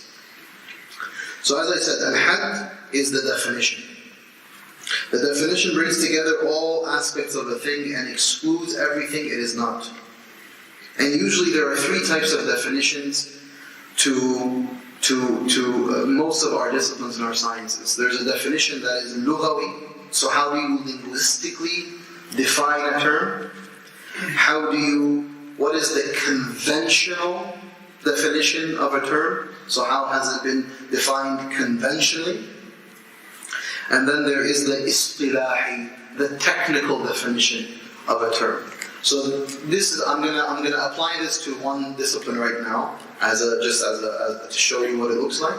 But just to give you a sense that, okay, the first thing that I try to do when I hear a science like tazkiyah or a science like aqidah or fiqh, what is the definition of that? So I need a working definition. So in academia, what do they say? You have to clarify your terms. Before we can talk, you got to clarify your terms. Like, what are you talking about? When you say fiqh, we can't start talking about fiqh if you're saying fiqh is an alligator, and I'm saying fiqh, is legal studies. We have to clarify our terms, and we have to come to a agreed upon term and definition to something. Number 2 is al-mawdu'. What is the subject matter of this particular discipline or science? Number 3 is the thamar. What are the fruits of this science? Number 4, what is the fadl, the virtues and the merits with respect to this science and other sciences? Where does it fall on the gradation of merits and virtues amongst other sciences? And nisbah, what is its relationship to other disciplines and sciences? Where does it fall on the map? So if I build out a map, and if I come to you and I say, you know what, this is the most important thing, then this thing, then this thing, then this thing, I need to know where is this particular discipline, where does it fall? Because someone may come and say, you know what, Shaykh, people come to me all the time and say, I want to become a master of usul al-fiqh. Why? Because it's usul al-fiqh. What do you know about usul al-fiqh? Why do you want usul al-fiqh? If you understand the nisbah, then you'll know where it falls and whether or not that is a priority for you, or whether or not you should study something else first. That's what the meaning of nisbah is. And then al-wada' or al-wadi', and that's the one who first started to write or to bring into form. You know, everyone says, oh, all of the Islamic sciences go back to Allah and His Messenger. Of course. But there are people who put these disciplines into actual form. They turn them into a science, an active, engaged science. Like, for example, like I said, with Nahu, with grammar, was Abu al-Aswad. You know, they say that the first one to put down the sciences of usul al-fiqh were the likes of Imam al-Shafi'i, etc., right? Who put it into a consumable form that can be processed as an independent discipline. And the name, what are the different names? How has this science been referred to? Right? So you say tasawwuf, tazkiyah, ihsan, etc. All of these are different terms that are referring to the same substance. Then you have an istimdad, which are what are the sources of this science? Where does the science come from? Right? How does the science originate? And what are the other sciences that may be feeding into this science? And then what is the hukm al-shari'? What is the hukm al-shari' of the science? You know, what is the ruling of this science within the auspices of the Sharia? You know, is it some sciences, by the way, it is wajib for you to study.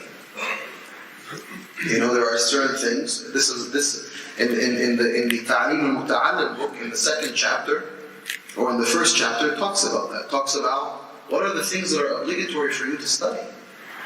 Yeah, if right now I became a mukallaf Muslim man or woman, meaning that I reach puberty and whatever, now it becomes an obligation that I have to learn how to pray. I have to learn how to fast. I have to. It becomes an obligation for me to learn these things. If you go into business, it is an obligation that you study fiqh al-mu'amalat. It's an obligation. It's not your choice. You have to study these things because you cannot fulfill that thing without having studied this discipline. So disciplines themselves, they may have a hukm shari' on it. Right? Some things are never to be studied because it is inherently blameworthy. You know, and there's disciplines like that. I won't get to that right now. So I say some words, people's minds are going to go places, and that's going to get messy. Like al-masail, what are the issues or the contents? What's the table of contents of this thing? So when you open up a book, and say the book is talking about this, what is the contents? So a part of what you need to do when you're coming to study is try to understand what is this discipline actually talking about? What questions is it answering? What type of issues is it addressing? So inshallah, when you're thinking of any discipline, always try to take these 10 principles and apply it to it so that you can have a working relationship with this issue. So if you take these 10 principles and you apply it to anything in life, then you have a strong working relationship with that thing. Right? And you can actually, you're standing on firmer grounds to talk about this particular matter. So I wanted to apply this to some of the sciences that we have. So the 10 principles applied to fiqh. right, to Islam, to this first one here. The definition of fiqh is علم الأحكام الشرعية العملية المكتسبة من أدلتها التفصيلية. It is the knowledge, so this is fiqh, it is the knowledge of the rulings of Sharia that concern actions which are acquired from its specific sources, from the adillah tafsiliyya. That's fiqh. Fiqh linguistically, that's the technical definition of fiqh. Linguistically, what does fiqh mean? To understand, understanding. Okay?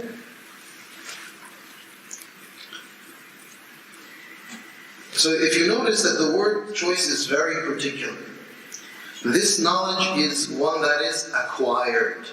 الشرعية العملية المكتسبة. It's knowledge that is acquired. We do not call Allah a faqih. Why do we call Allah faqih?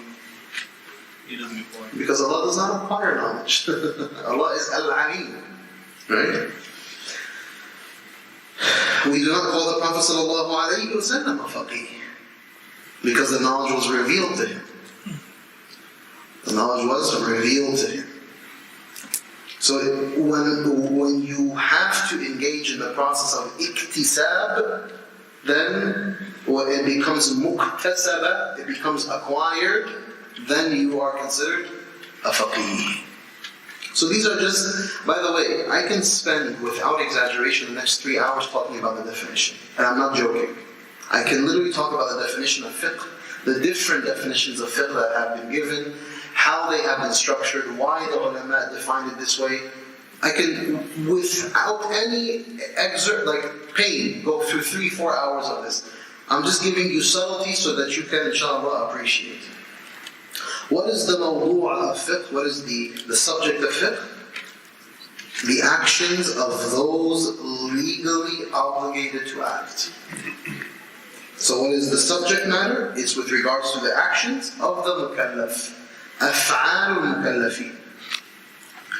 What is the thamara? What is the fruits of fiqh? What is the fruits of fiqh? To worship Allah as He sanctioned it. Hmm? Worship Allah as He sanctioned it. The knowledge of what Allah subhanahu wa ta'ala wants us to do. With our external bodies, externally, if you will. So it is the thamara. See, this is the fruit of fiqh. Pause and think, okay, so the fruit of fiqh, the actual thamara of this entire, all these manuals of fiqh, is that now I have the knowledge of what Allah wants me to do. Allahu Akbar. That's a huge thing. Right? And that gives you a sense of what fiqh is ultimately to be. That should shift our paradigms. Because the way we look at fiqh is what? Shaykh, make the deen easy. The deen is easy, make it easy. Okay, just give me the easy ruling. Because I want my life to be easy. Is that the thamara of fiqh? No, the thamara of fiqh is knowing what Allah wants me to do. And that's the sharaf of the believer. Yani, shuf subhanallah. Allahu amaraka bihada? Who said that? Huh? Who? Allahu amaraka bihada? Our mother Hajar. Did Allah command?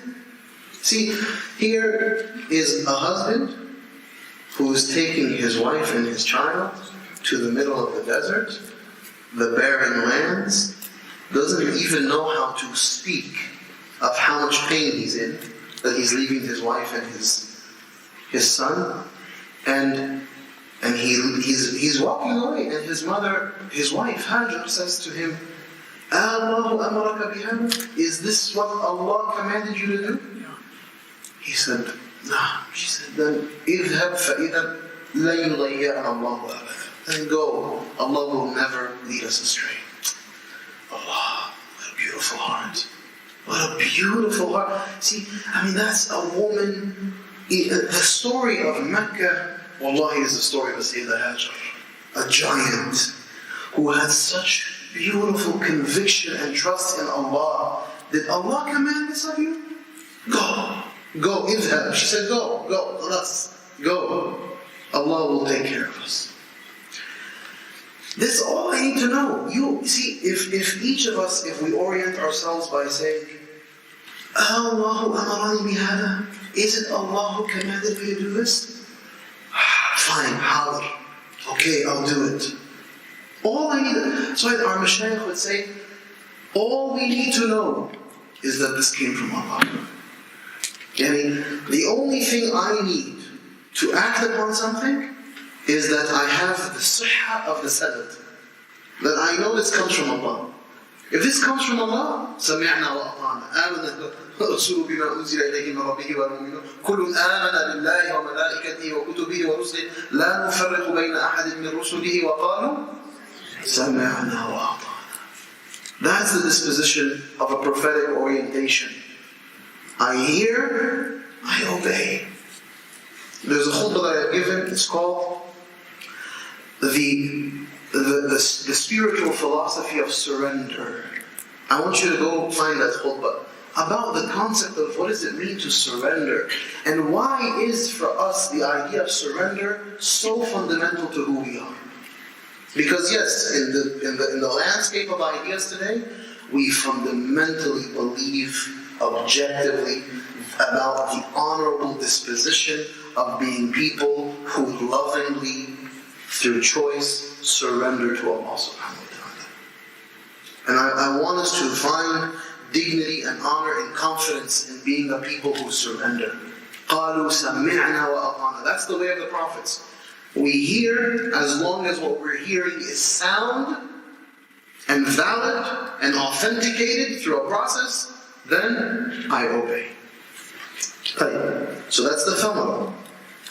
What is the virtue? What is the fadl? What is the fadl that you now will acquire by this science, this discipline? Allah will love you.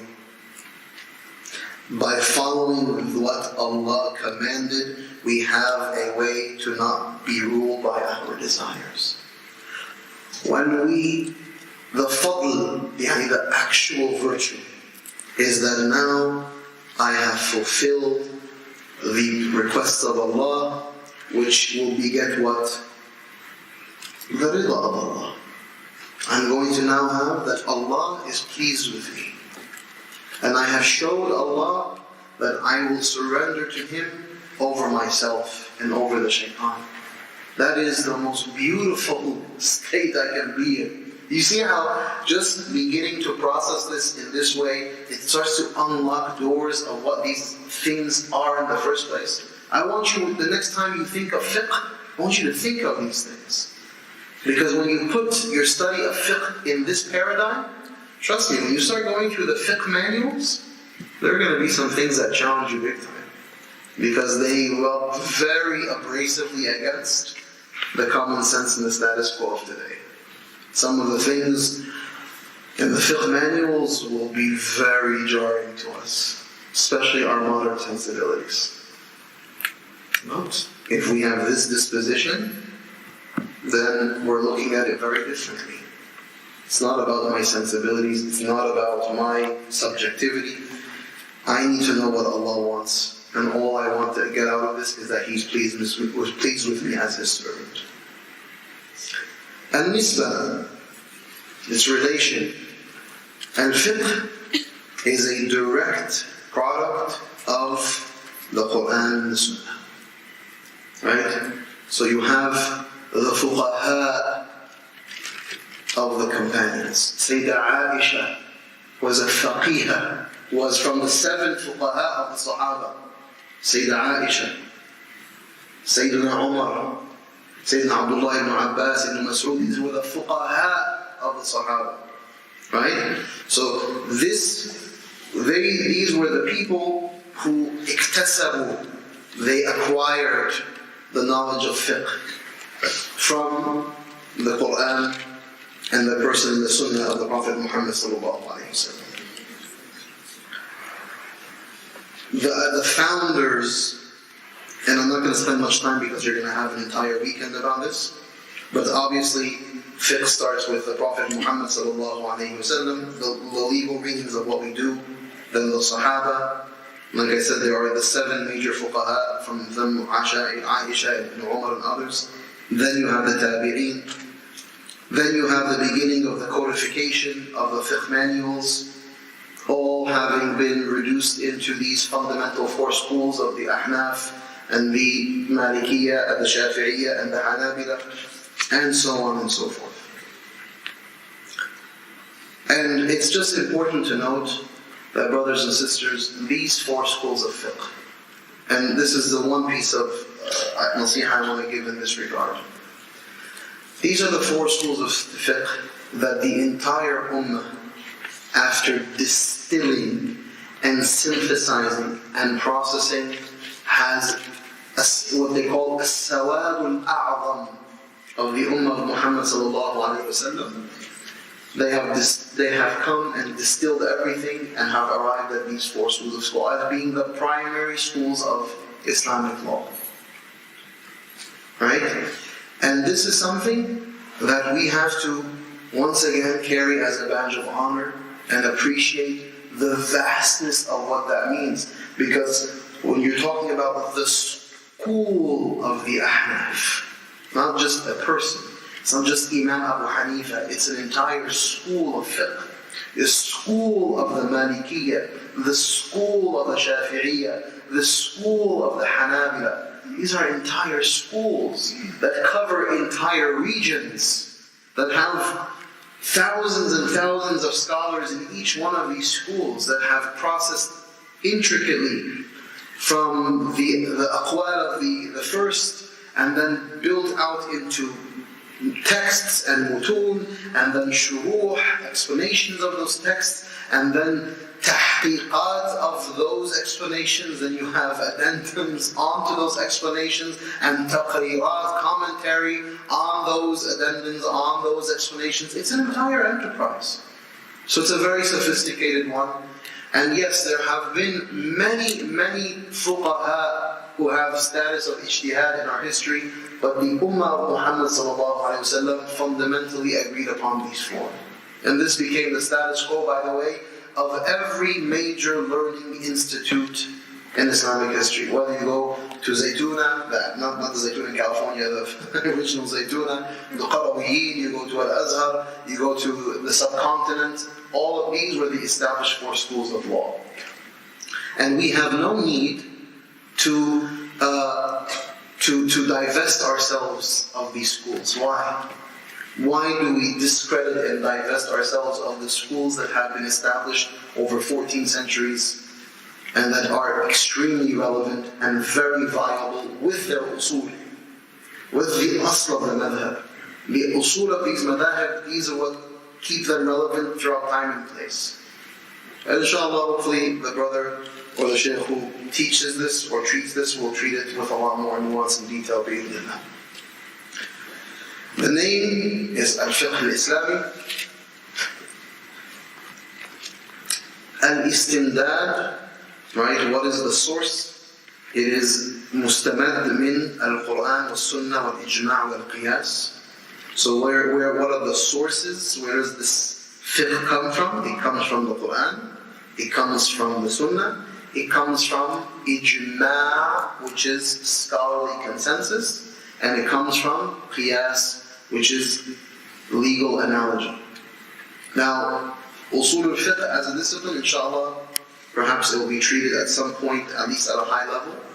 But I just want to mention a brief comment on Ijma', because Ijma' is a part of the Usul of Fiqh that has been put into question in our modern day, where there are people who are very confidently saying there is no such thing as Ijma', right?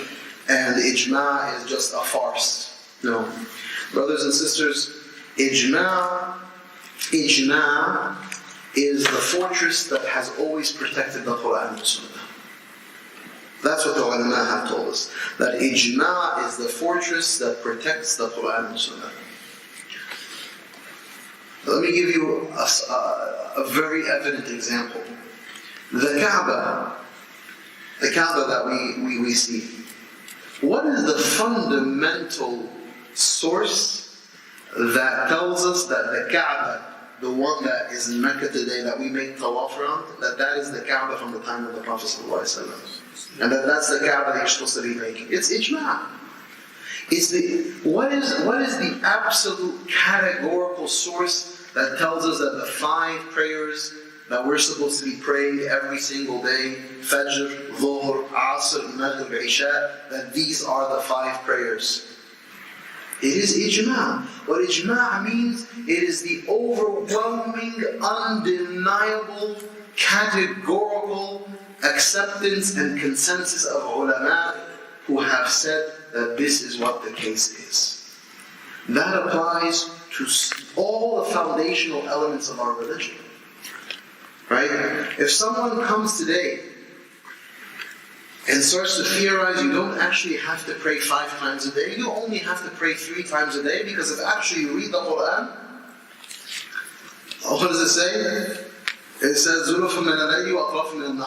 says things that indicate that you only have to pray in the bookends of the day, in the morning and the night, in the portion of the day, and that's it. You don't really have to pray 5 times a day. And there are people who say that. There are people who make that claim. Salah is only 3 times a day, it's not 5 times a day. You can keep your phone, it's okay. I won't take it away. I won't confiscate it. But what protects that Salah is 5 times a day? Ijma'. Right? Now, have there been claims of ijma' that were not actually ijma'? Yes. In Islamic history, especially later on, sometimes claims of ijma' were made, and it was so. But that doesn't negate the entire enterprise of ijma'. No, ijma' is a fundamental principle that we preserve because it preserves everything of the usul of our tradition. And when the claims of ijma' may have been made where they were not actually ijma', then that is identifiable, because you go back to that century and you'll see maybe the claim of ijma' was made, but it wasn't actually ijma', because you have all these other credible, verified scholars who actually had a khilaf in this regard. And that's fine. That's not a problem. So that when the claim of ijma' is made, we have to see, has anyone ever disagreed? Was this ijma' mukhtar at some point? Was it poked? Was a hole poked into it at some point or not? No. So ijma' is not something to be just done away with because we perceive, well, it's an impossibility or something. That's all your assumption or your subjectivity. That's not the truth of it. Now, another point of ijma' that I want to make, which is very important, is what does ijma' actually look like? Because people have this huge misconception that ijma' is, all the scholars kind of came together and they're like, okay, you all agree? We're good? Alright, great. That's not ijma'. Ijma' does not require the scholars coming together. Ijma' is when the Quran and Sunnah, imagine it's like a flowing river. And then it just flows, and on the banks of this river are these scholars. Scholars who are disconnected from one another, different regions, different places. But the Quran and Sunnah came to them. And because they were qualified and they had the requisite credentials, they took this water and they processed it and they arrived at certain conclusions about this water. Okay? And then 1, 2, 3, 4, 5, 6 different regions, different spaces, never having even spoken to each other, arrive at the same conclusion. And when all of them have said the same thing, then that becomes ijma' munaqid. Khalas. it becomes that every single one is saying the same thing, and there may be those who do not speak. That means they don't reject, they just haven't spoken. And it means that this is the evident categorical consensus on this matter. So ijma' is not groupthink, because sometimes people think like, oh, these are people who just came in the same room and they agreed on this. They negotiated and agreed. No, ijma' is not people sitting around the table and agreeing. No, it's just that when the Quran and Sunnah was kind of pulled out into the world, this is what people concluded, and it became the consensus based on that. Right? Anyway, that's just something I want to share about ijma'.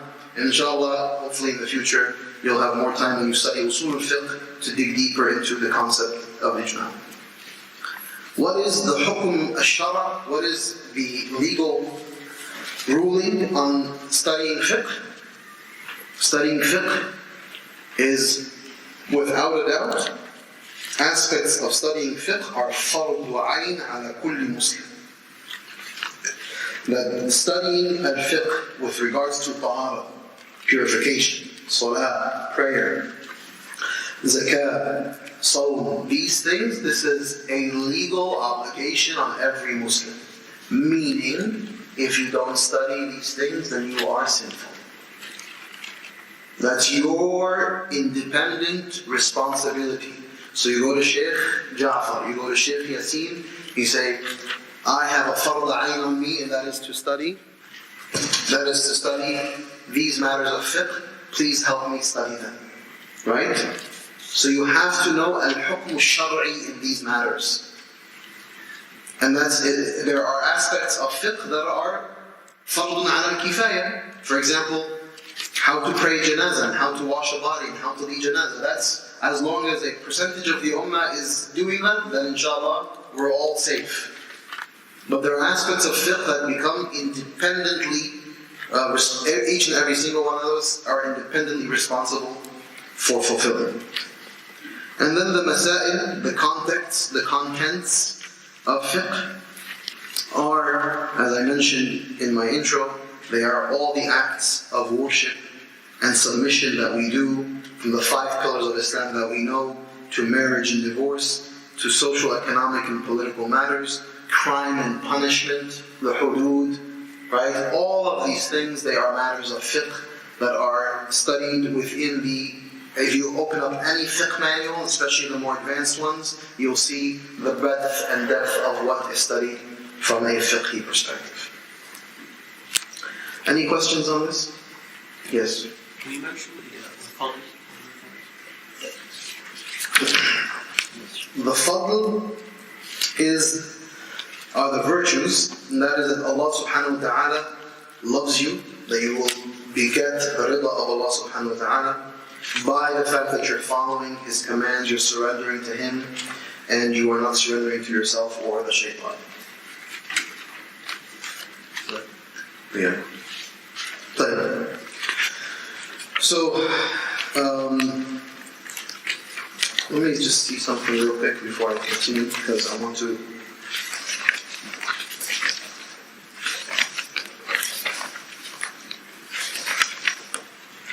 make sure that I give enough time to go through the map, inshallah.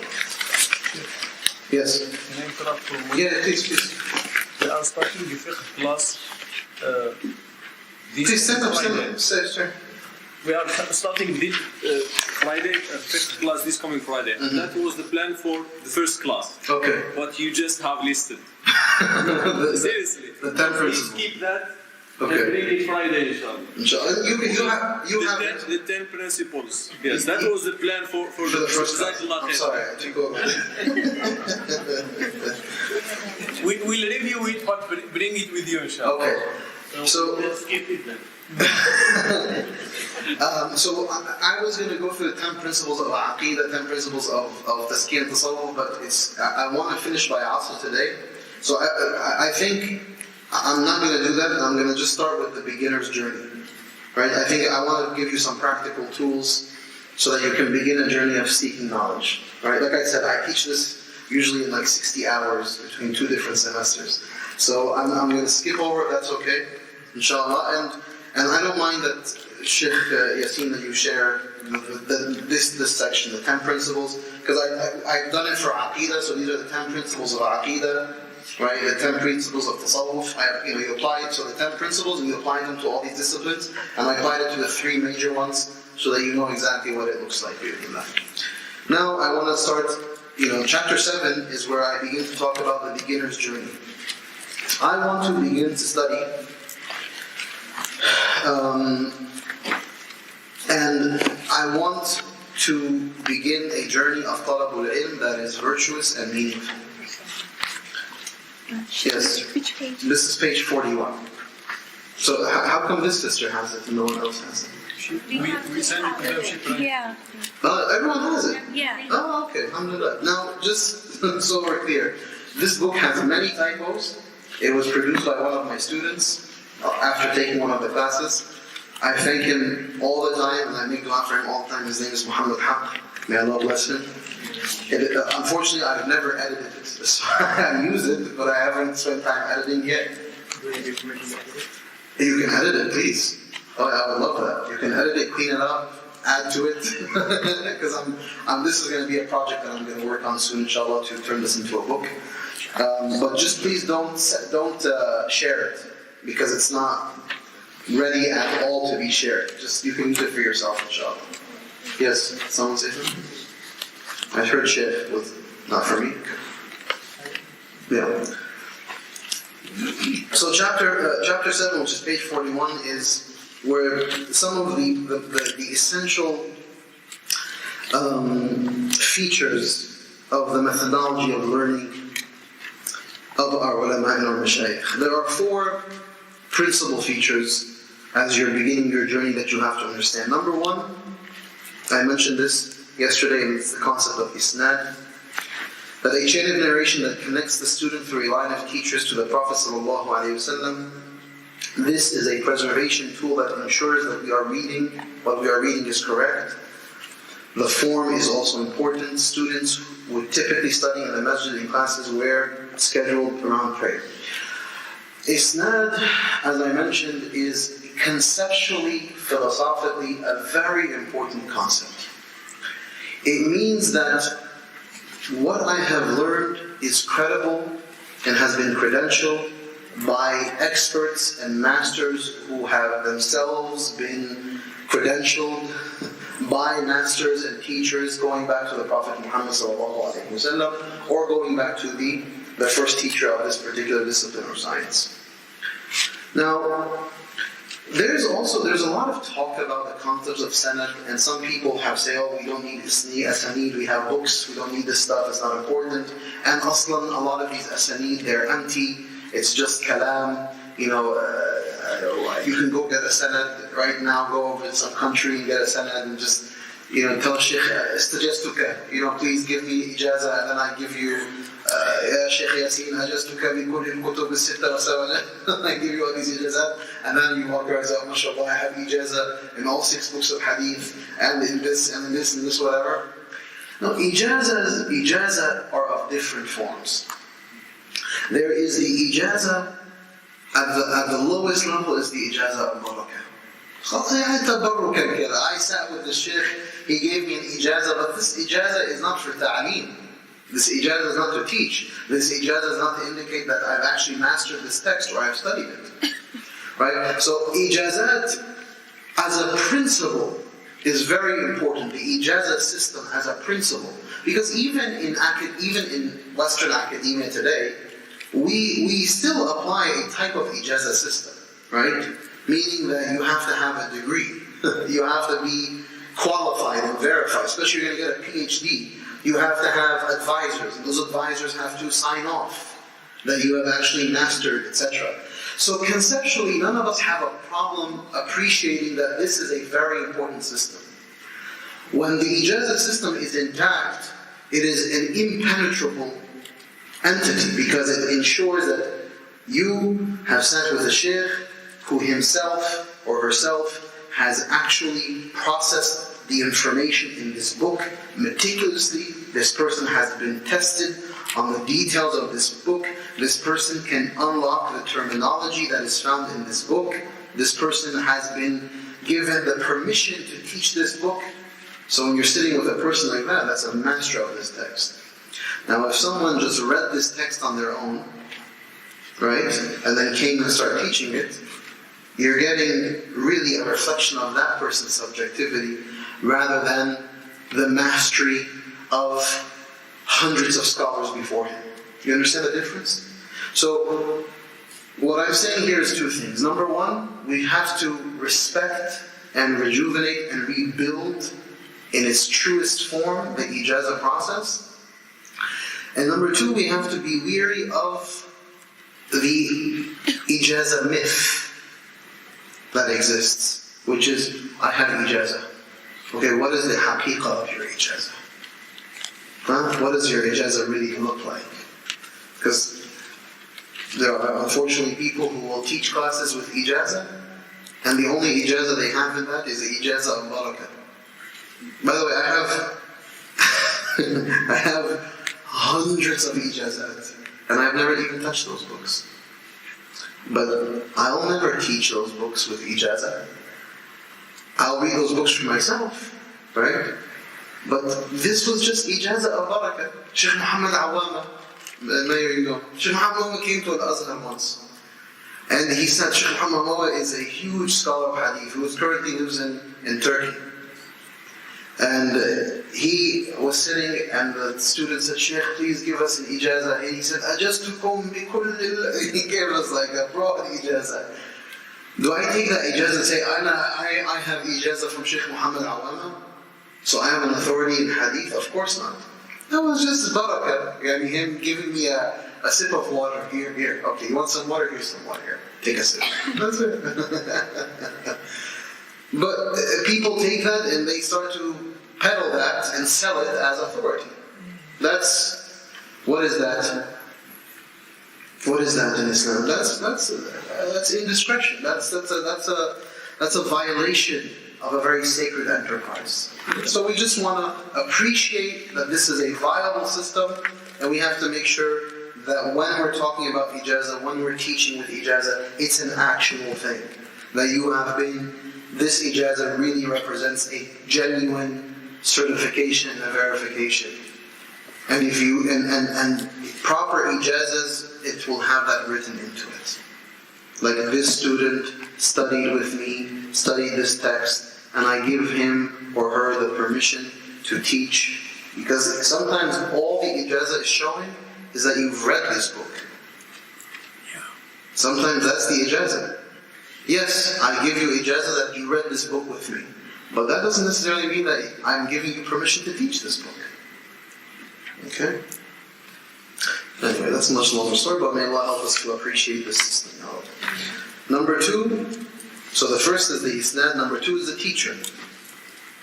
And this is the idea that we take knowledge from human beings. And that these teachers themselves have teachers. And that I am not an autodidact. I'm not just someone who goes and online, on Google, on YouTube, whatever, and I am a person of knowledge. Right? No, that I actually have teachers who guide me. Now, if my teachers tell me, yes, you can now go study this particular, like if you have the audio recordings or the video recordings of this class, go study it. So sometimes, mashallah, we have the resources of an entire book of fiqh that's taught online. I may not be able to sit with that shaykh, but if I have a shaykh that I'm in consultation with and they say, yeah, that's a good idea, then we'll do that. Right? So it's the idea of having mentorship and guidance and studying under the authority of someone who has the authority to guide you in this space. Number three is the book. You know, the kitab, and having the kitab and owning the kitab and living with the kitab and sleeping with the kitab and just absorbing the kitab, that's from the essential elements of the student of knowledge. Every single one of us who seeks al-ilm al-shar'i, the sacred sciences, we have to have an intimate relationship with books. And you have to live with books. You have to bring books to life. And that's why, these e-readers are fine, but keep the book in your hand. That's why in these books of adab, there's entire chapters on the adab with the book. The entire chapter, the adab with the book, how you carry the book, where you place the book. There are the adab of how to put books on shelves, which books go on top, which books go underneath. There's an entire adab in terms of how you arrange and manage your books, how you write in your books, where you may write in your books, how you underline, if you can underline, right? SubhanAllah, just adab with the book. So you have to have an intimate relationship with books if you want to be a student of knowledge. And number 4 is understanding that there are levels of study. There is a beginner level, there is an intermediate level, there is an advanced level, and we have to appreciate that these are grades, and that yes, you cannot jump, no matter how sophisticated or smart or brilliant you think, you can't jump from one level to the next. You can't start with one level, neglecting others. Some people say, I don't want to study this fiqh manual because it's basic, I don't want to waste my time, I want to go into the more advanced fiqh manual. No. For you to have a proper foundation, a proper structure, you have to follow the grades as they are built out. So there are then 4 levels of the student of knowledge. For the student of knowledge. There is al-hifz wa ta'sis, the memorization and the foundation. So there's always the foundation that you lay by reading and memorizing, by processing, internalizing. Then there is al-muraja'a wa tashih, review and correction. So you may have read something initially, but now you have to go back and read it again with a different eye, and do review, and correct maybe your faulty understandings. Meaning that you don't just read a book once, and then you think you have mastery in that book, or you know it. Because you see these like YouTube clips, how to read 500 books in one day. That's not virtuous. No, you read a book, and especially if it's a manual, you read it, and you reread it, and you process it, and you process it again, and maybe you realize a faultiness from your first read. And the same thing goes if there's things to be memorized, whether it's a hadith to be memorized, or Quran to be memorized, or even text to be memorized, that you review, and you review, and you review. And Islamic sacred sciences are far more about the review than anything else.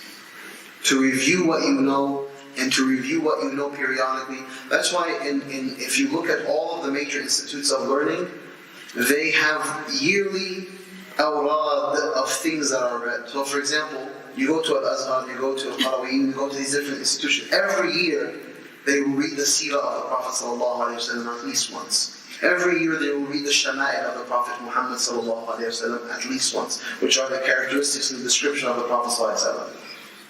They read these books in entirety. Why? To review. It's like, I studied the seerah 10 years ago.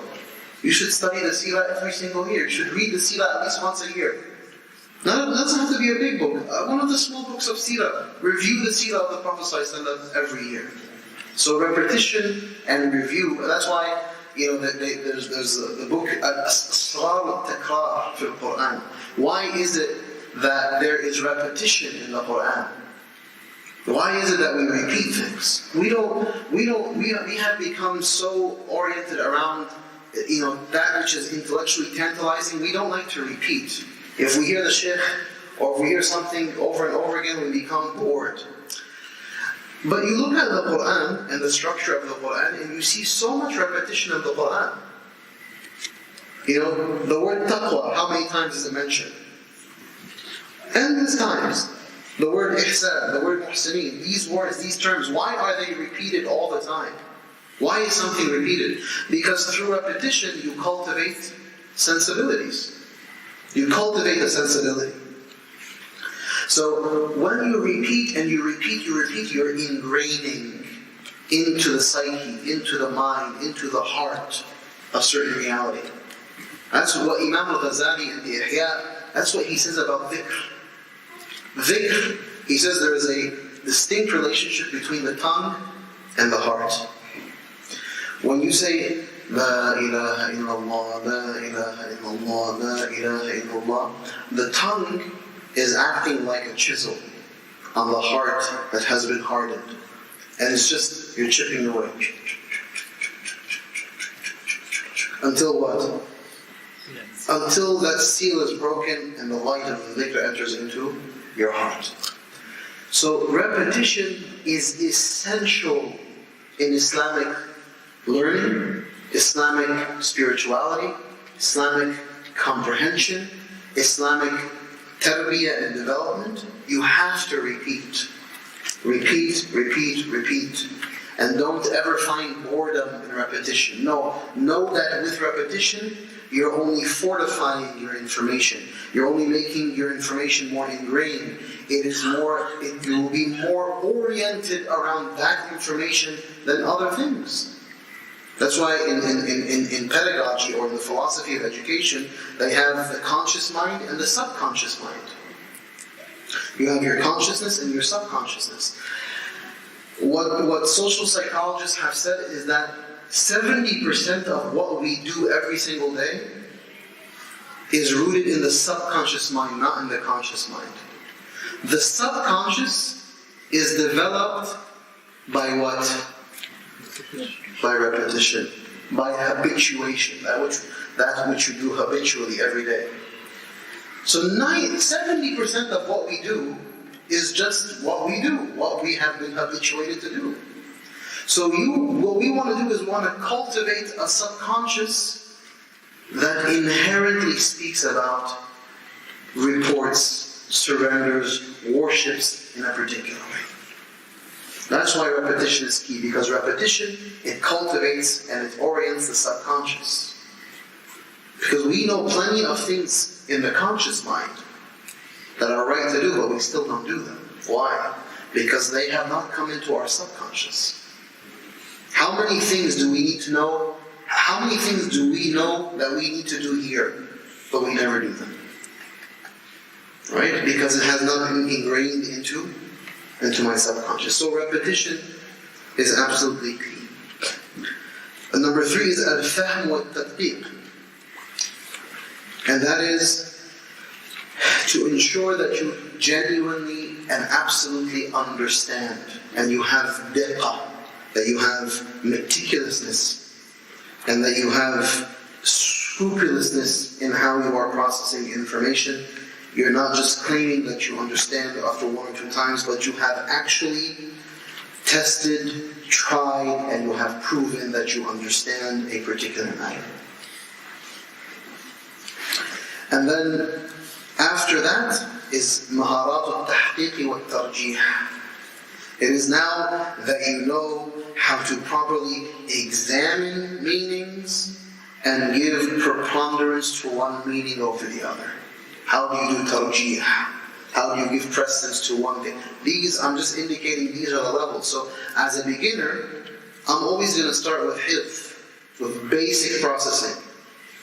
Then repetition and review. Then I begin to understand. Then I can be in a position where I do tarjih. I give precedence to one over the other. You see how it's a gradation? Okay.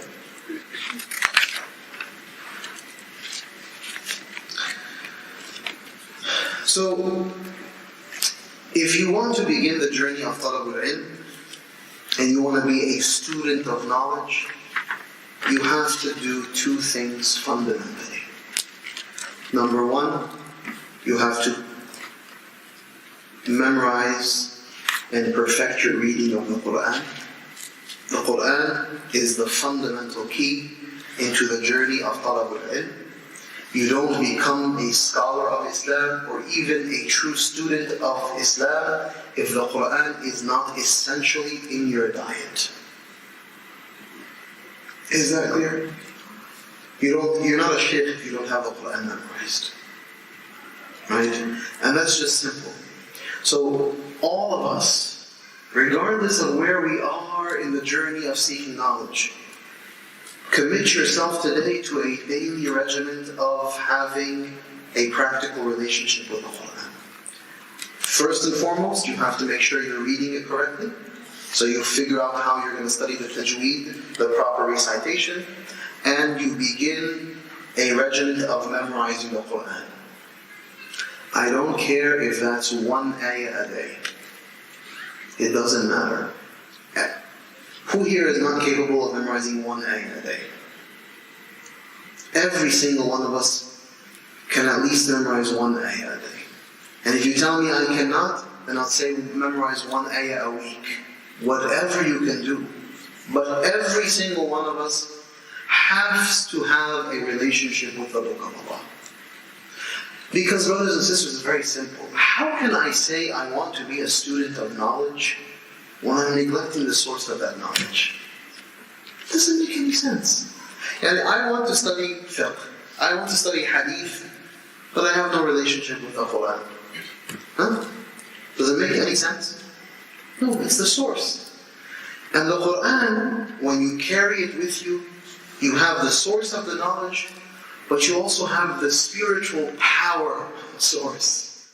You know, the power of the Quran with the student of knowledge, carrying the Quran with you in your chest, in your heart, having that with you is the greatest tool that brightens the pathway of talabul ilm. So Quran is most essential, number one. Number two is the Arabic language. If you want to be a serious student of knowledge, then you have to study the Arabic language. Begin with the basics of vocabulary, a basic, they have these books, Kitab al-Asasi, Arabiya Bayna Yadayk, and all these, even if it's a book for kids, if it's at your level, good, pick it up. There's no such thing as a book for kids. There are books for beginners, and that's it. By the way, most of the mutun that we've studied in Al-Azhar, for example, especially the beginner mutun, what are they made for, Shaykh? For children. Matn ibn Ashir. Right? Matn ibn Ashir, who any Maliki who's had to study, in the intro he says, I wrote this for kids. Because a teacher of one of the teachers who were teaching the kids Quran asked Ibn Ashir, can you produce something that I can just use for the children on the side while they're studying Quran, just so I can teach them some of the basics of fiqh? So he wrote him this entire manual, which for us now has become a book of knowledge that we have to study. Subhanallah. And back then it was a manual for kids on the side while they're memorizing Quran. تحفة الأطفال في التجويد. تحفة الأطفال, the Qurra al-Kibar are memorizing it and studying it. And it's a tuhfa for the Atfal. Some, beautiful little thing for kids. But don't ever think, I'm 60 or 70 or 80, how am I going to study a kid's manual? As we said, all of us are kids in the space of learning. Doesn't matter. No matter what we think we are or we know, we are all beginners. So, making sure that you have a pathway towards learning Arabic language, and alhamdulillah, we have so many access points to study the Arabic language. Quran and Lugha. Then after that, what do you think are the three things that we have to study and develop a basic familiarity with? You tell me. Quran and Lugha, and then what are the three things? Fiqh, Aqidah, and Tazkiyah. Each, as you're on the journey, and how this is ordered and what the regiment is, this is where you need a teacher that you sit with and you ask them, what should I focus on now? Right? Because usually you're going to be focusing on 1, 2, maybe 3 things, nothing more. So inshallah, Shaykh Yasir and Shaykh Ja'far, you ask them, because you have to also understand what are your goals. It may be that, I don't want to become a Shaykh, I just want to have a good thaqafa Islamiyya. So say, you know what? Perfect your reading of the Quran and study the seerah of the Prophet Muhammad sallallahu alaihi wasallam. That may be the best thing for you to do. But someone who else comes and says, Shaykh, I want to be a talib ilm, I want to be on that pathway. So you have to commit yourself to the foundation as it is. But I don't think it's far-fetched that every single Muslim has a familiarity with fiqh, and a basic treatise of fiqh, familiarity with a basic treatise of aqidah, and a familiarity with a basic treatise of tazkiyah and tasawwuf. Right? Basic books. And I've given you the list of them here, inshallah, on this mapping. So what this map is you'll see that it is the intellect, language, ihsan, iman, Islam, sunnah, Quran. And then you have under each one logic. It has the books that can be studied for logic for beginners. Then the books of logic that can be studied for intermediaries. Then the books of logic that can be studied for the advanced.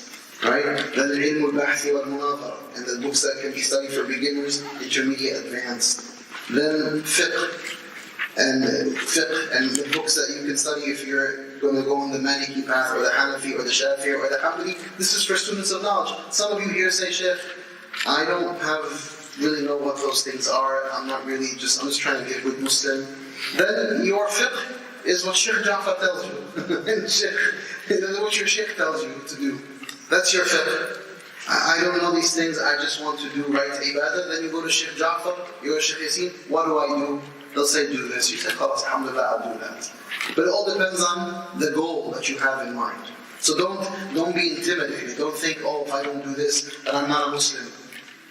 Don't think that to yourself right now, because a lot of people just get intimidated and say, oh, I don't know these things, I can't do.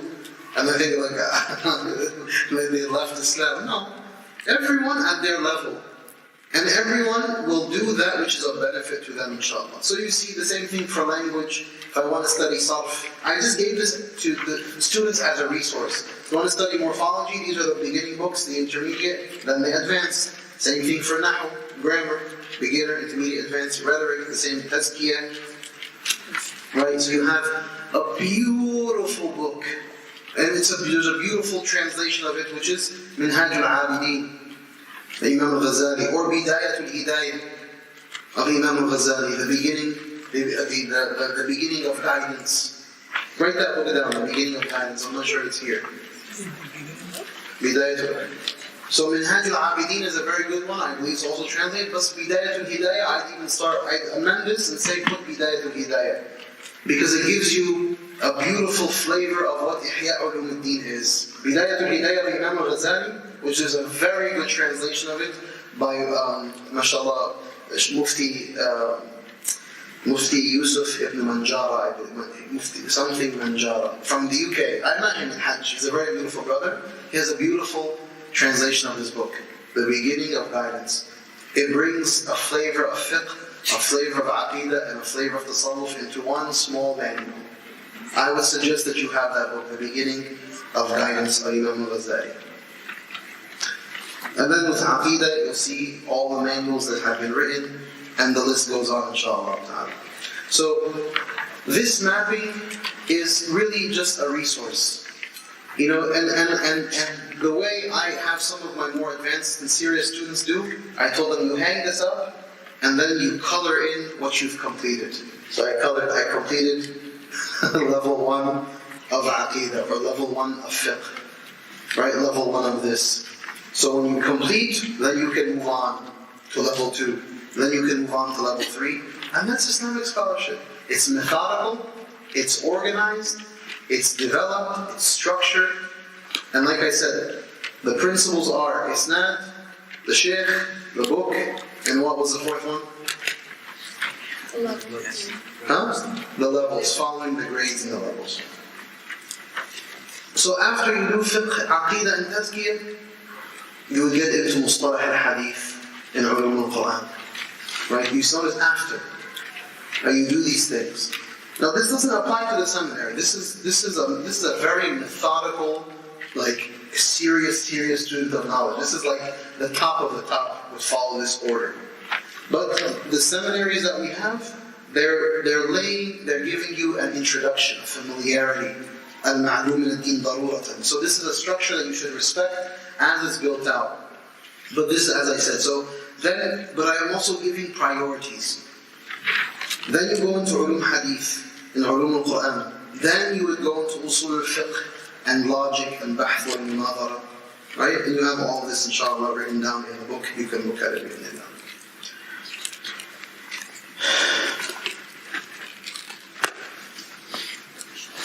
So when you look at each of these sciences, they're each trying to do something very specific. When you look at language and logic, you're understanding and articulating the meaning properly. When you look at Ulum al-Quran and Ulum al-Hadith, you're establishing that the knowledge is well-founded. When you look at Usul al-Fiqh, you're providing the ability to start analyzing the texts. And then when you look at Fiqh, Aqidah, and Tazkiyah, this is the building of the entire human being in a manner pleasing to Allah subhanahu wa ta'ala. And that's why these three, Islam, Iman, and Ihsan, these are the most essential thing because they ensure that externally, internally, and holistically you are beautiful in the sight of Allah subhanahu wa ta'ala. So I have rushed through this, but then, by the way, in the appendix it has all the books written out. So if you can't read the map, in the appendix it has, you can't read the map, right? No one can read the map. So you actually have it here. A1, Quran, Sunnah, Islam, and both the books published, inshallah, so you can see that. Anyway, I think we'll stop with that reading. I have flown through this in a way that I've never flown through this before. So I hope and pray, inshallah, that this is meaningful for you.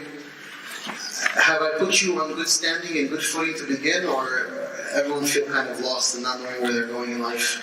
If you don't know where you're going in life, talk to Shaykh Yasir. But the last 10 minutes we'll take for Q&A, and then we'll close with Salat al-Asr, inshallah. Let me read this question.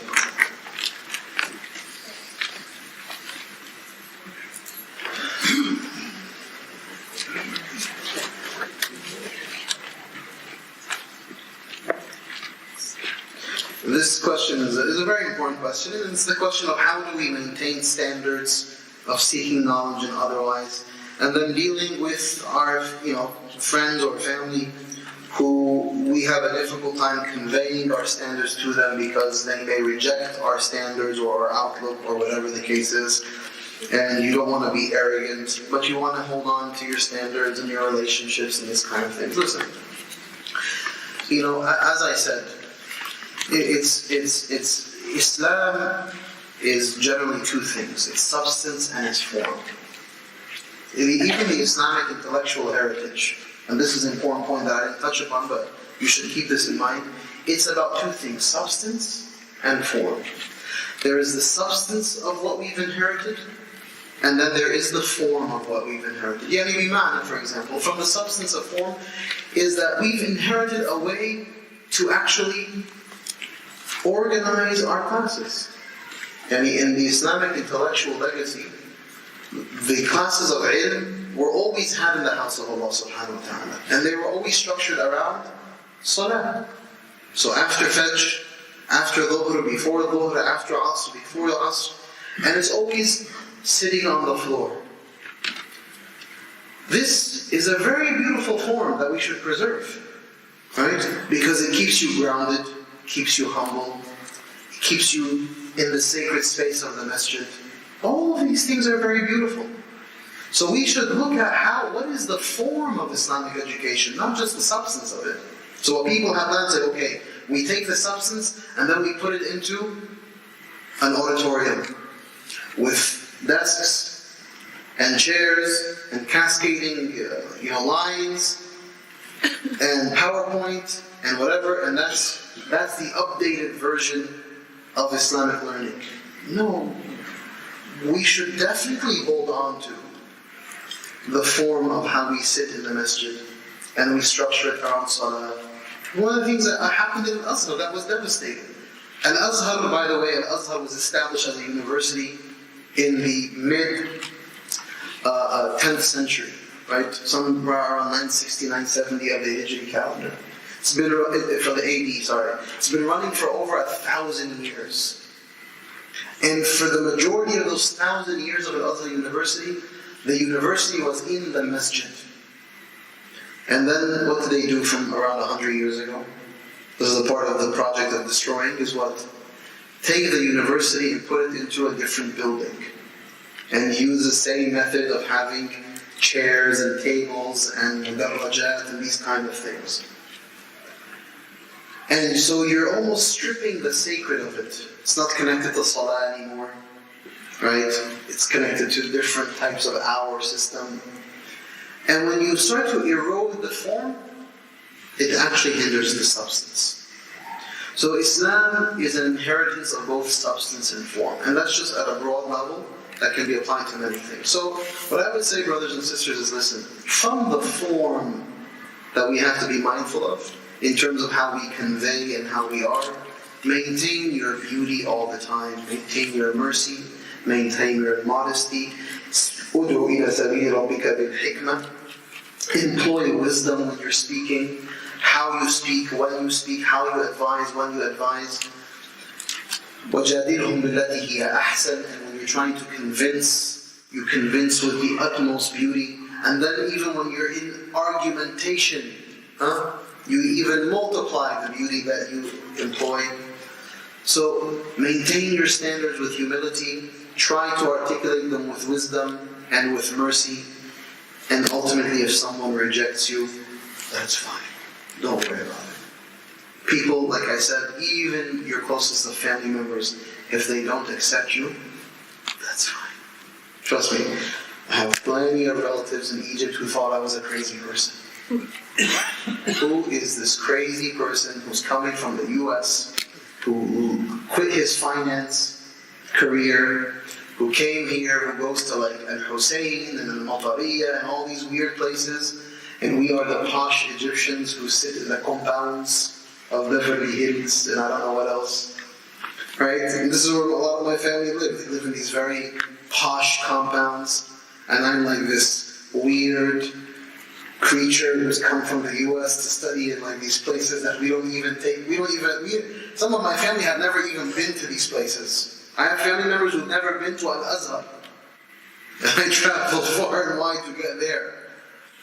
And you don't think some of my family members think I'm a crazy person? And I meet them with the biggest smile.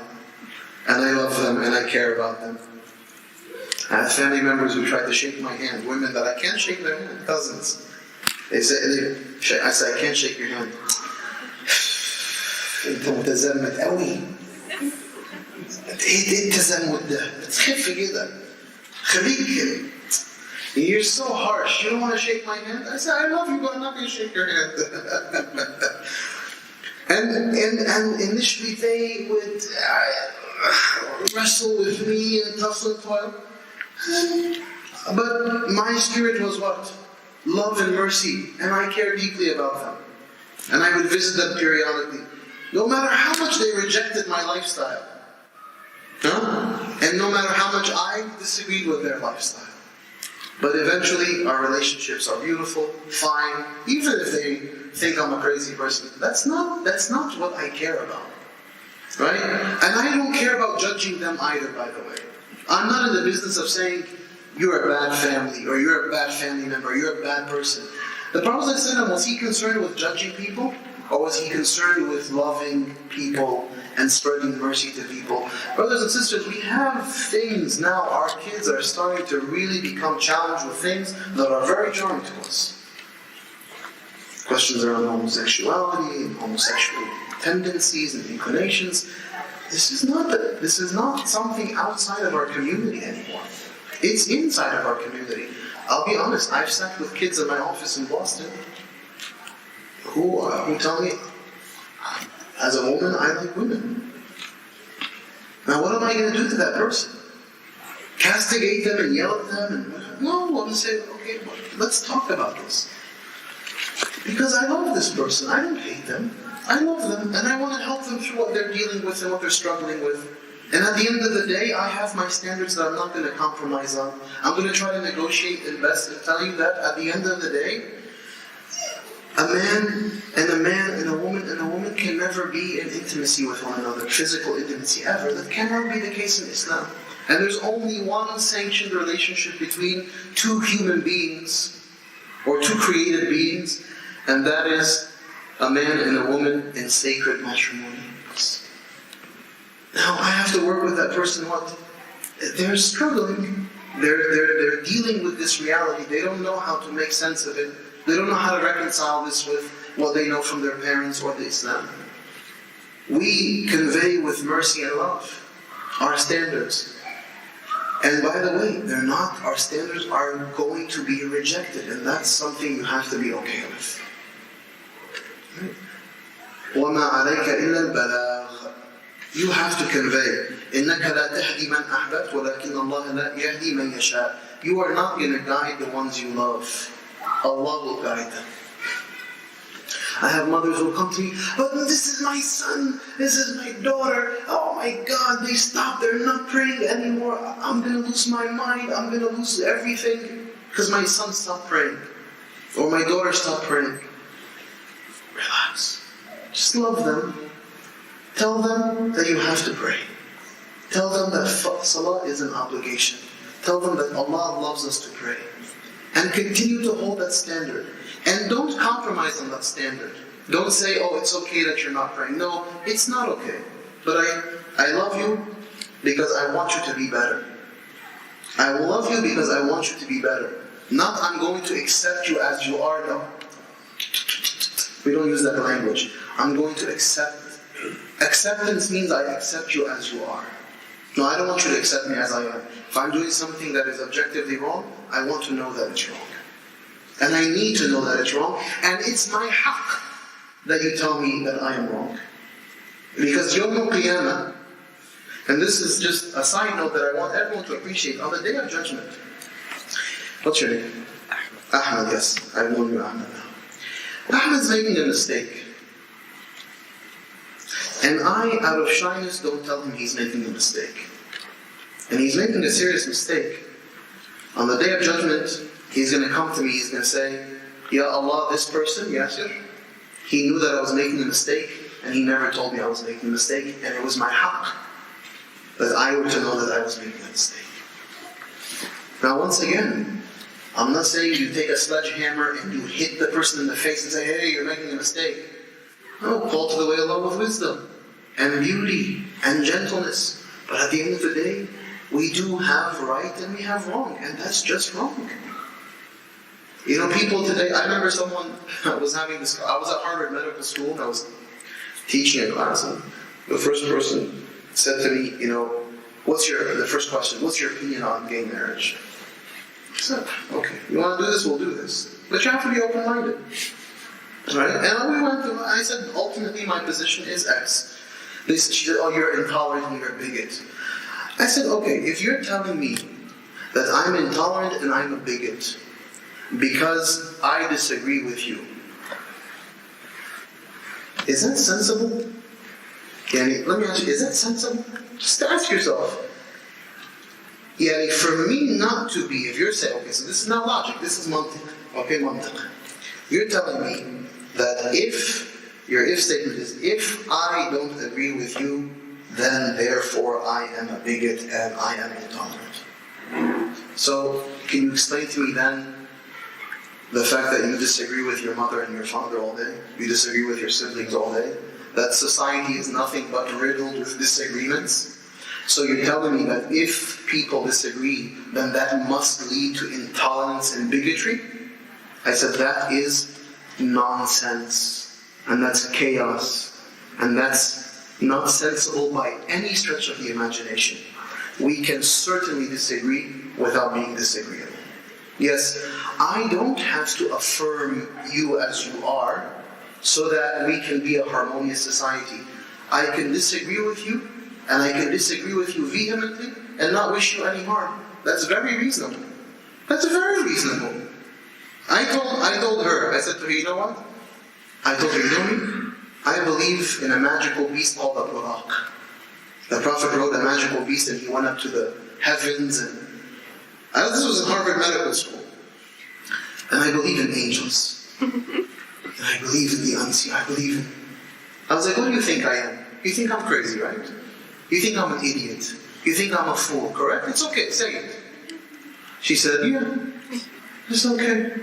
Does that mean you're going to try to kill me? Does that mean that you're going to have to hate me? Does that mean that you're going to have to not tolerate me? Does that mean that you're going to have to attack me? Do I call you a bigot now? No.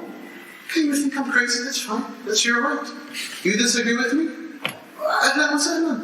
Yeah, I believe in angels. I believe in... You don't have to agree, but you know what? You hold the door open for me, I hold the door open for you. If someone's trying to hurt you, I'm going to stop them from hurting you, and if someone's trying to hurt me, you stop them from hurting me. If someone's trying to assault me, don't let them assault me, I won't let them assault you.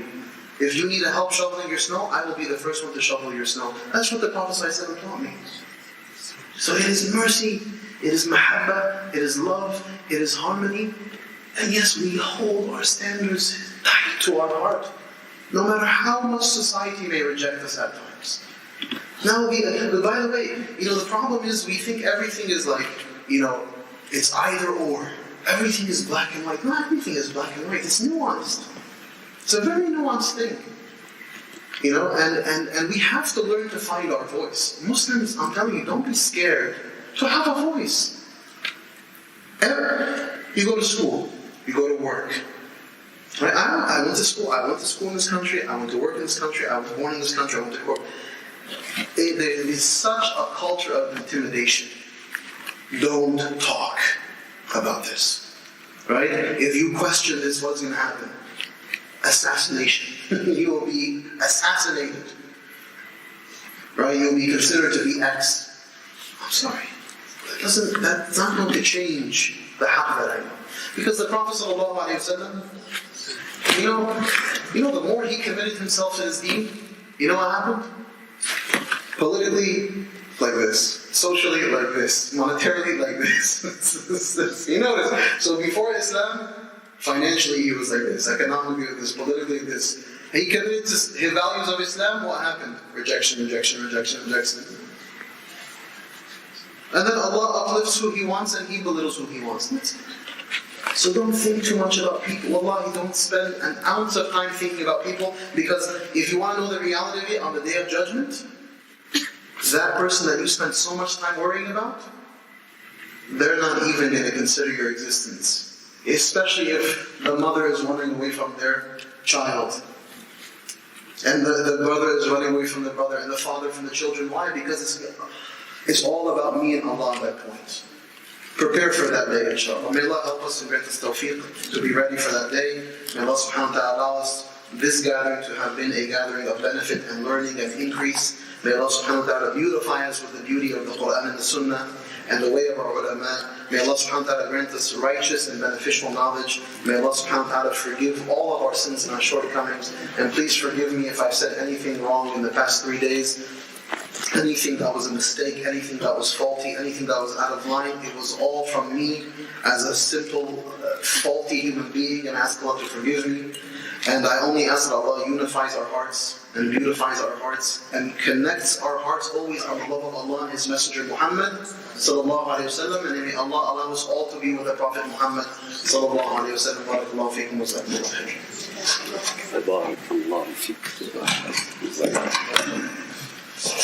This got hooked in. You want to see the stage? The microphone. السلام عليكم ورحمة الله تعالى وبركاته. بسم الله الرحمن الرحيم. الحمد لله رب العالمين. والصلاة والسلام على سيدنا محمد وعلى آله وصحبه أجمعين. In your name, all of you, and in the name of the Muslim community of Troy and Latham, we would like to thank our dear brother, Shaykh Yasir Fahmy, for giving us this beautiful time, for spending the weekend with us instead of being somewhere else with his family. May Allah subhanahu wa ta'ala accept that from him. May Allah subhanahu wa ta'ala reward him. May Allah subhanahu wa ta'ala bless him. May Allah subhanahu wa ta'ala increase his ilm. And may Allah subhanahu wa ta'ala make him a true giver of this ilm of nubuwah to all of us, inshallah, and to the rest of the Muslim Ummah. As you see, I'm sure you want him to come back, don't you? Yes. So the question is, when are you coming back? When Adnan picks me up. So he said, when Adnan picks him up, he's coming back. Truly, we would like you to come back, inshallah, because there is so much you can give, and there is so much we can benefit, inshallah ta'ala, from you. And you, sisters and brothers, who have been, mashallah, so patient, so dedicated, good students, may Allah subhanahu wa ta'ala reward you, and inshallah this is a good beginning, bi'idhnillahi ta'ala. Bidayatul Hidaya. Ya Rabb. Allah, may Allah bless you all. أجمعين. جزاكم الله خير. بارك الله فيكم. سبحانك اللهم وبحمدك. أشهد أن لا إله إلا أنت. نستغفرك ونتوب إليك. سبحان ربك رب العزة عما يصفون وسلام على المرسلين والحمد لله رب العالمين.